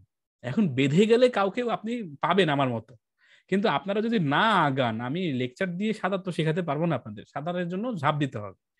তো এখন আপনাদের মোটিভেশন করতেছি না, আমি একদম সিম্পল ক্লিয়ার কাট কথা বলি। প্রথমত আপনি একটা ওয়েবসাইট বানান, ওয়েবসাইটের জন্য একটা নিজস্ব বাজেট রাখেন একদম সীমিত, যে আপনি কিছু টাকা দিয়ে আগে ডোমেইন হোস্টিং কিনে ফালাই রাখেন। এই যে লাইভ র্যাপার্স, এই লাইভ র্যাপারের সার্ভার প্লাস ডোমেইনে খরচ হয়েছে প্রায় 6,000 টাকা প্রায়, কারণ এই সাইটটাতে মার্কেটিং শুরু হবে শীঘ্রই, যেহেতু ভালো সার্ভার না নিলে এই শুরু হতো না। আর ভালো 6,000 টাকা দিয়ে ভালো সার্ভারও হয় না, মিডিয়াম আর কি কোনো মতো চলার মতো। 6,000 টাকা প্রথমেই খরচ হয়েছে। তারপরে এই যে থিম কিনা হলো, এটার মনে করেন 5,000 টাকা, তাহলে কত হলো? 11,000 টাকা। এই যে কাস্টমাইজ করতেছে, যে সাপোজ আমি করতেছি, এখানে তো আর টাকা খরচ হচ্ছে না। আর যদি আমি কাউকে দিয়ে করাই নিতাম তাহলে মিনিমাম তো 5,000 টাকা খরচ হতো, তাহলে কত হলো? 16,000 টাকা। আচ্ছা, 16,000 টাকা খরচ হওয়ার পর এখন এটাকে অপটিমাইজেশন করতে হবে, এসইওর কাজ করতে হবে। তা আমি যেহেতু একজন লার্নার প্লাস আমি নিজেই কাজ শিখতেছি, তাহলে আমি টুকটাক ভিডিও টিডিও দেখে একটু অন পেজ অফ পেজ আমি করে নিলাম, তাহলে সেটার জন্য কোনো খরচ হলো না, তাহলে 16,000ই হলো। এবার আসেন, এসইওর আগে আর্টিকেল তৈরি করতে হবে, এই সফটওয়্যার কিংবা কাউকে দিয়ে করাই নিলে সেখানে আবার 8-10,000 টাকা খরচ হবে, তাহলে হলো কত? 25,000 ধরে নিলাম, 25,000। তাহলে 25,000 খরচ হলো, আমার আর্টিকেল রেডি হয়ে গেল। এখন আমার এসইও করবো, আমি নিজে নিজে সারা বছর এসইও করবো আর ট্রাফিক দেখবো যে কেমন ট্রাফিক হচ্ছে। যখনই আমার 1,000 ছুঁই ছুঁই ট্রাফিক, তখন কোনো একটা কোম্পানির অধীনে আমি অ্যাপ্লাই করে ফেলবো যে আমার একটা সাইট আছে, এই সাইটে 1,000 প্লাস ভিজিটর, তুমি চাইলে তোমার বিজ্ঞাপন আমার সাইটে দেখাতে পারো। বিশ্বাস করেন আর না করেন, ভালো টাকা আছে। আপনি 25,000 টাকা তো একবারে বিনিয়োগ করেননি, বারবার বারবার আস্তে ধীরে করে করে সাইটটাকে রেডি করছেন 4-5 মাসে। রেডি করার পর আর 2-3 মাস পরের ভেতরে আপনার রেভিনিউ শুরু হচ্ছে। তো এই জিনিসটাই হচ্ছে স্টেপ। এর ভিতরে গ্রাফিক্স ডিজাইন আছে, ডাটা এন্ট্রি আছে, ডিজিটাল মার্কেটিং আছে, ওয়েবসাইট ডেভেলপমেন্ট আছে, সমস্ত কিছু এর ভিতরে আছে। এর ফাঁকে ফাঁকে আপনি যা শিখতেছেন সেটা নিয়ে গিগ করেন, fiverr.com-এ, freelancer.com-এ, আপওয়ার্কে অ্যাকাউন্ট তৈরি করে সেখানে গিগ করেন। এগুলোর প্রত্যেকটার আলাদা আলাদা কমিউনিটি আছে। ফাইবারের কমিউনিটি আছে, মানে ফেসবুক গ্রুপ, তারপরে আপওয়ার্কের গ্রুপ আছে, ফ্রিল্যান্সার গ্রুপ আছে, এই সমস্ত গ্রুপে জয়েন দেন। জয়েন দেওয়ার পর অ্যাকাউন্ট তৈরি করছি ভাই, কিভাবে গিগ করব, কিংবা আমি নতুন, আমি কিভাবে এই আপওয়ার্ক কিভাবে পরিচালনা করব, আমাকে কেউ গাইডলাইন দেন অথবা কোনো লিঙ্ক দেন যেখানে গিয়ে আমি স্টাডি করে বুঝতে পারি। হাজার মানুষ আপনাকে হেল্প করবে, কেউ তামাশা করবে, কেউ হয়তো বা টিটকারি মারবে, বাট হেল্প করার মতো মানুষও 5-7 জন থাকবে, তারা হেল্প করবে। এইভাবে আপনি আগান। তা না হলে কখনো আপনার দ্বারা ফ্রিল্যান্সিং হবে না, উন্মুক্ত পেশা তো দূরে থাক, মানে হবে না এগুলো। তো এটার মোটিভেশনের দরকার নাই, এগুলো স্টেপ নিতে হবে, স্টেপ না নিলে কখনোই সম্ভব না যে আপনি সফল হবেন আর কি। নিশ্চয়ই বুঝতে পারছেন ব্যাপারগুলো। বুঝতে পারছি ভাই, মানে ওয়েবসাইট খোলার জন্য তো আপনি আছেন, কিন্তু ঝামেলা হচ্ছে কি মানে বিষয় সিলেকশন করাটা নিয়ে খুব বেশি দ্বিধাদ্বন্দ্বে পড়ে গেছি, যার কারণে মানে একবার বলি যে এটা করব, কিন্তু কি করব বুঝতে পারছি না। মানে যেটা হয় আর কি, না জানলে সবই তো সাগর, সবই তো পানি মনে হচ্ছে, কোথায় গিয়ে কোন বিপদে পড়ি। না, বিপদে পড়া কিছু নাই। সাপোজ আমি আপনাকে বলি যে আপনি হেলথ নিয়ে কাজ করেন, আপনি হেলথ নিয়ে কাজ করলে ভালো আগাইতে পারবেন। আপনি হেলথ ইস্যু নিয়ে কাজ করেন, ফিটনেস নিয়ে কাজ করেন, ডাইজেস্ট নিয়ে কাজ করেন, এগুলো নিয়ে কাজ করেন, আপনি ভালো করতে পারবেন। এখন মনে করেন থাকলো কি website, domain hosting, SEO, ranking, এগুলোর জন্য তো আমি আছি। আমি কেন এই কথাটা বলি না আপনাদের জানেন? আমি কিন্তু ভরসা দিতে পারি যে ধুর আপনাদের কোনো কিছু করা লাগবে না, আমি তো আছি, আপনাদের আমি করে দিব। এটা কেন বলি না? আমি কিন্তু একবারও এর আগে আমি বলিনি আপনাদের এই কথাটা, আমি ভরসা দিইনি কিন্তু আপনাদের যে ধুর আপনারা এত ভাবেন কেন, আমি করে দিব, এটা বলিনি। আমি কেন বলিনি? কারণ নির্ভরশীলতা ভালো না। আমি বলেছি যে অমুক জায়গা আছে, অমুক জায়গা আছে, আরো 5টা মানুষ আছে, হেল্প পাবেন। তা এই 5টা মানুষের ভিতরে কিন্তু আমিও একজন যে আপনার ক্লোজ। তো সেই ক্ষেত্রে এই ব্যবহার করতে হবে। আমি যদি স্পেসিফিক বলি যে এই এই যে সাইট অনারকে বলেছি আমি যে প্রত্যেক দিন 3 বেলা করে আমাকে মানে গুতাইতে, যে সাইটের কাজ করতে হবে, সাইটের কাজ করতে হবে, সাইটের কাজ করতে হবে। তারপরে আমি তো কাজ করব। তো এইভাবে আমার ক্লায়েন্ট আমাকে এভাবে পুশিং করে করে কাজ করে নেয়। তাহলে আপনি তো আমার ক্লোজ কাছের মানুষ, তো সেক্ষেত্রে আপনি যদি এটা না পারেন, না করেন, এটা তো ব্যর্থতা আপনার। তো সেই জন্য অনেক মানুষ আছে হেল্প করার, অনেক টপিকও আছে, কিন্তু হয়তো বা কোনো না কোনো ভাবে আমরা সেটাকে শুরু করতে ভয় পাচ্ছি কিংবা সংকোচ করছি। এটা যেন না করি, আমরা সরাসরি ঝাঁপ দিয়ে দিই। আর কি হবে, সাইটটা নির্মাণ করলাম, সাইটটা থেকে রেভিনিউ আসলো না, যতদিনে রেভিনিউ না আসলো ততদিন আমার কিন্তু অনেক কিছু শেখা হয়ে গেছে, আমি তখন আরেকটা সাইট বানাইতে পারবো। আর এটা মনে রাখবেন, অ্যাফিলিয়েট মার্কেটিং কিংবা ডিজিটাল মার্কেটিং একটা কন্টেন্ট দিয়ে যে সে সাকসেস পেয়ে যায় তা না। একজন মুরগি ফার্ম দিছে, সেখানে মুরগি মারা যেতেও পারে, তো সে যদি পাশাপাশি একটা মাছের খামারও থাকে তাহলে সে পুষিয়ে নিতে পারবে, মুরগি মারা গেলেও সমস্যা নাই, মাছ আছে। হ্যাঁ, তো এই জিনিসটা আপনাদের ভাবতে হবে। তো সেই জন্য আপাতত অল্প পরিসরে কোনো একটা ওয়েবসাইট দিয়ে শুরু করেন, তার ফাঁকে ফাঁকে ফ্রিল্যান্সিং শুরু করেন। এটা খুব একটা জটিল কিছু না, সহজ বিষয়। আর তারপরেও যদি আপনারা বলেন যে আমাদের এই এই বিষয়গুলো শেখান, আর আমি তো আছি ইনশাল্লাহ, আমি আমাদের শেখাবো।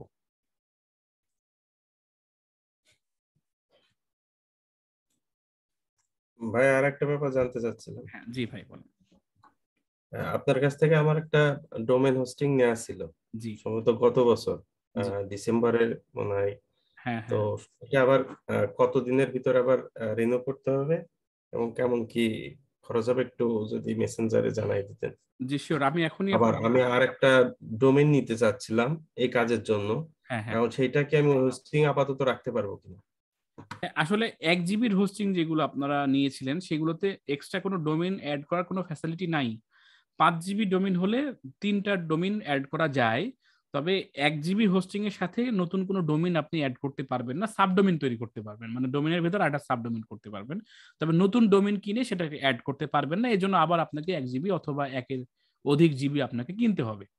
তো এটা হলো প্রথম কথা। দ্বিতীয় কথা হচ্ছে যে রিনিউ নিজেই দেখা যায় যে কবে রিনিউ, যেদিন কিনেছিলেন সেই দিনই হচ্ছে আপনার এক্সপায়ার হবে পরের বছর। who.is এ গিয়ে আপনার লিঙ্কটা সাবমিট করে দিলেই সেখানে কবে রেজিস্ট্রেশন হয়েছে, কবে এক্সপায়ার হবে সেটা দেখাবে। Who H W H O WHO.is এই এই ওয়েবসাইটে গিয়ে আপনি জাস্ট আপনার লিঙ্কটা কপি করে পেস্ট করে ওখানে এন্টার করবেন, তাহলেই আপনি এক্সপায়ার এবং রেজিস্ট্রেশন ডেট পেয়ে যাবেন। এবং অবশ্যই এক্সপায়ার হওয়ার 1 সপ্তাহ আগে রিনিউ করে ফেলবেন, তাহলে আপনার ওই ডোমেইনটা হারাবে না আর কি। হ্যাঁ, এই হলো ব্যাপার। 1 জিবি আর 5 জিবির ব্যাপারটা ভাই, এটা আচ্ছা, আপনার মনে করেন মোবাইলে যে 1 জিবি মেমোরিওয়ালা, আগে 1 জিবিও থাকতো না, মানে মোবাইলের মেমোরি থাকতো না, আলাদা মেমোরি কার্ড লাগাতে হতো। তো 1 জিবি 2 জিবি 5 জিবি 10 জিবি এটা হচ্ছে কি যে স্পেস, আপনি কতটুকু স্পেস নিতে চাচ্ছেন। আপনি যে একটা ওয়েবসাইট বানাবেন, সেই ওয়েবসাইটটা বানাতে হলে তো আপনার ডাটা, ব্যান্ডউইথ এগুলো দরকার আছে। তো সেই ক্ষেত্রে এই তথ্যগুলো আপনি সংরক্ষণ করবেন অনলাইনেই। তো আপনি এই অনলাইনে কত জিবি নেবেন, প্রত্যেক জিবির খরচ হয় প্রায় 1300 টাকার মতো। প্রত্যেক বছরে আপনাকে 1300 টাকা 1 জিবি সার্ভারের জন্য মানে টাকা দিতে হবে। তো যেমন আমরা যে ফেসবুকে ছবি আপলোড দেই, এটার জন্য কোনো টাকা নেয় না কিন্তু ফেসবুক আমাদের, যে আপনি ভিডিও আপলোড দেন, ছবি আপলোড দেন আর যাই দেন, আপনাকে ফেসবুক কিন্তু টাকা নেয় না, কিন্তু ফেসবুক কোথাও না কোথাও এটা সংরক্ষণ করে রাখে, সেজন্য বছরের পর বছর এই ছবিগুলো থেকে যায়। তো এই যে সার্ভার, এই সার্ভারটাকেই আপনার আমরা আমরা যখন নিজস্ব ব্যক্তিগত কাজে ব্যবহার করব, তখন এটাকে আমাকে কিনে ব্যবহার করতে হবে, না রেন্টে নিয়ে ব্যবহার করতে হবে। তো এই 1 জিবি আর 2 জিবি 5 জিবির মধ্যে পার্থক্যটা কি? পার্থক্যটা হচ্ছে জায়গার স্বল্পতা। 1 জিবি হলে অল্প জায়গা, 2 জিবি হলে বেশি জায়গা, এটা একটা। দুই হচ্ছে যে আমি বেশি জিবি নিলে আমি বেশি পরিমাণ ট্রাফিক ঢুকাইতে পারবো। গ্রামের রাস্তায় একসাথে 3টা ট্রাক চলতে পারবে না, আবার শহরের রাস্তায় পাশাপাশি 3টা ট্রাক দিলে কোনো সমস্যা হবে না। তো রাস্তার প্রশস্ততাও কিন্তু একটা ম্যাটার। তো সেই জন্য আপনি যত বেশি জিবি নেবেন তত বেশি রাস্তা প্রশস্ত হবে, মানুষ বেশি ঢুকতে পারবে, সাইটে আসতে পারবে, ভিজিট করতে পারবে, হ্যাং করবে না। তো সেই জন্য যদি ট্রাফিকওয়ালা সাইট, মানে আপনি তো চানই যে আপনার সাইটে মানুষ আসুক, তাহলে এই ক্ষেত্রে 1 জিবি 2 জিবি দিয়ে কোনো কাজ হবে না। প্রথম দিকে সাইটটাকে নির্মাণ করার জন্য ছোট প্যাকেজ দিতে পারেন 2 জিবি মিনিমাম। তারপরে যখন আপনি দেখতেছেন যে না এখন আর হইতেছে না, ট্রাফিক ঢুকতেছে অনেক, তখন আপনি আপডেট করে নেবেন আর কি, যে 2 জিবি থেকে 10 জিবি নেবেন। কখনো কখনো এরকমও হয় যে ভিপিএস নিতে হয়, মানে প্রত্যেক মাসে মাসে যে পরিমাণ বছরে দিতেন সেই পরিমাণ আপনাকে মাসে মাসে খরচ করতে হবে, মানে ওই যে প্রচুর পরিমাণে ভিজিট ঢুকছে। আর দোকানে মানুষজন আসা মানে তো দোকান বড় করতে হবে, আর দোকান বড় করতে হলে তখন কৃপণতা করলে চলবে না। তো ব্যাপারটা এরকমই, নিশ্চয়ই বুঝতে পারছেন। জি ভাই, বুঝতে পেরেছি, ধন্যবাদ। আচ্ছা, ওকে, আপনাকেও ধন্যবাদ। আর প্রশ্ন আছে কারো? ভাই প্রশ্ন মানে কি একটু হেল্প এবং একটু সাজেশন ছিল। জি জি, হ্যাঁ বলেন। আমি আমি একটা মানে ক্লায়েন্ট আমাকে একটা কাজ দিচ্ছে, তো সে ম্যাক্সিমাম টাইম ফ্রেঞ্চ ভাষা ব্যবহার করে, তার জন্য সুবিধা। তো আমাকে বারবার ট্রান্সলেট করে নিতে হয়। তো আমাকে কাজটা দিচ্ছে, কিন্তু সে আমাকে রিকোয়ারমেন্ট বারবারই যেটা পাঠাচ্ছে খুব শর্ট রিকোয়ারমেন্ট। আমি ঠিক ক্লিয়ার বুঝতে পারছি না, তাকে যতই প্রশ্ন করি এই এক ধরনের রিকোয়ারমেন্ট পাঠাচ্ছে। আমি আপনাকে এখানে এসএমএস মেসেজ দিচ্ছি, আপনি যদি একটু 2 মিনিট পরে আমাকে একটু বলতেন যে আসলে সে কি বোঝাইতে চাচ্ছে। আচ্ছা আচ্ছা, দেন আমি দেখছি।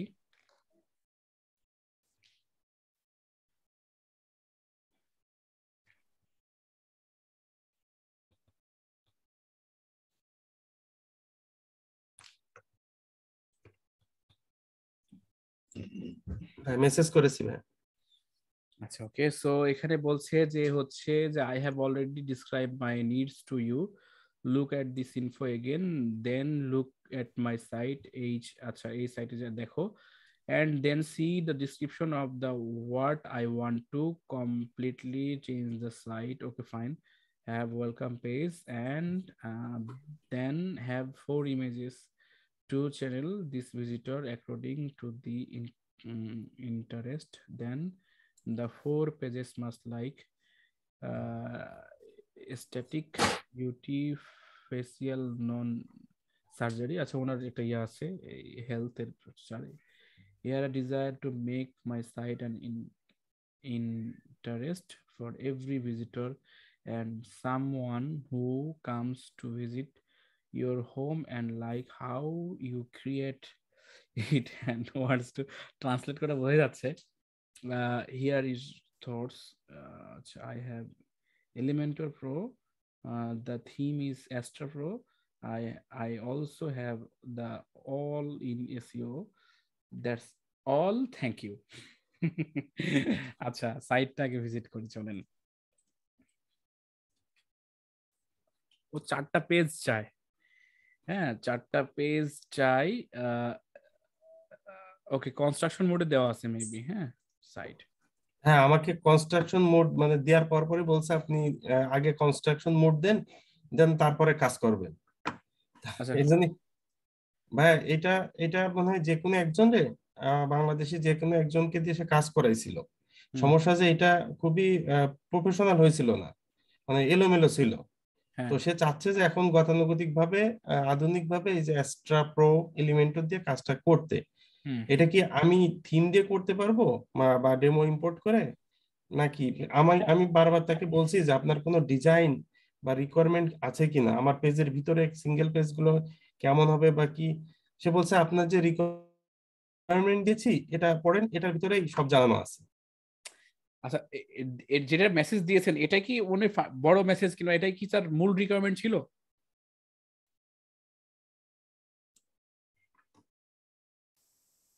আজাদ ভাই, হ্যাঁ ভাই, এটাই তার মূল রিকোয়ারমেন্ট।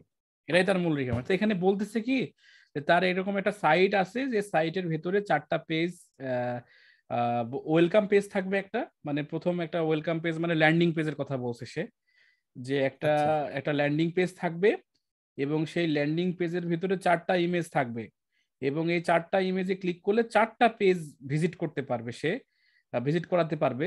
একটা ওই নামগুলো দিয়ে দিচ্ছে যে অমুক অমুক নামের, এবং বলতেছে যে হচ্ছে যে আমার সাইটে যারা আসবে তারা হচ্ছে how you create it and want to say come back. আচ্ছা, here is my thoughts this site I have. আচ্ছা, তো এমন চাই আমার যে যে যদি আসে তাহলে সে যেন আবার আসে আর কি, মানে আবার যেন কাম ব্যাক করে আর কি। হ্যাঁ, ডিজাইন দেখে যাতে পছন্দ হয়, ক্লিক দেয় বা ভিজিট করে, এরকম মানে সে বোঝাতে চাইছে যে আমি এমন ডিজাইন চাই যাতে করে সে যেন আসলে আবার আমার সাইটে ফিরে আসে, ব্যাপারটা এরকম। আর তার থটটা হলো যে সেটা ল্যান্ডিং পেজ চাই, সেখানে 4টা ইমেজ চাই এবং সেই ইমেজের এই টাইটেলগুলো দিয়ে দিয়েছে এবং সেখানে ক্লিক করলে একটা পেজ আরেকটা পেজ ওপেন হবে এবং ওই পেজের কন্টেন্ট গুলো ওখানে থাকবে। তো ওই কন্টেন্ট গুলো ওনার কাছ থেকে নিতে হবে আর কি। বললেন যে বুঝতে পারছি, আপনাকে একটা ল্যান্ডিং পেজ তৈরি করেন কিংবা একটা স্ক্র্যাচ তৈরি করেন ক্লায়েন্টের বাজেট থাকলে, সেখানে আর সেটা আপলোড করে দেন, দেখান যে এভাবে আমি করতে যাচ্ছি ঠিক আছে কিনা, তখন সে একটা ফিডব্যাক দিবে আর কি। এই হলো ব্যাপার। আচ্ছা আচ্ছা, থ্যাংক ইউ ভাইয়া। ওয়েলকাম। তো আজকের মতো আমি বিদায় জানাচ্ছি, আমাদের ঘড়ির কাঁটা টিকটিক করে একদম 11টা বেজে গেছে। অসংখ্য ধন্যবাদ আপনারা আমার সাথে যুক্ত হয়ে আজকে একটা বিশেষ ক্লাসে আপনারা ছিলেন এবং আগামীতে নিশ্চয়ই আরো মজার মজার বিষয় নিয়ে উপস্থিত হব। সেই পর্যন্ত সবার সুস্বাস্থ্য কামনা করছি, আমার জন্য দোয়া করবেন। আসসালামু আলাইকুম ওয়া রাহমাতুল্লাহ। আল্লাহ হাফেজ। আসসালামু আলাইকুম ভাই।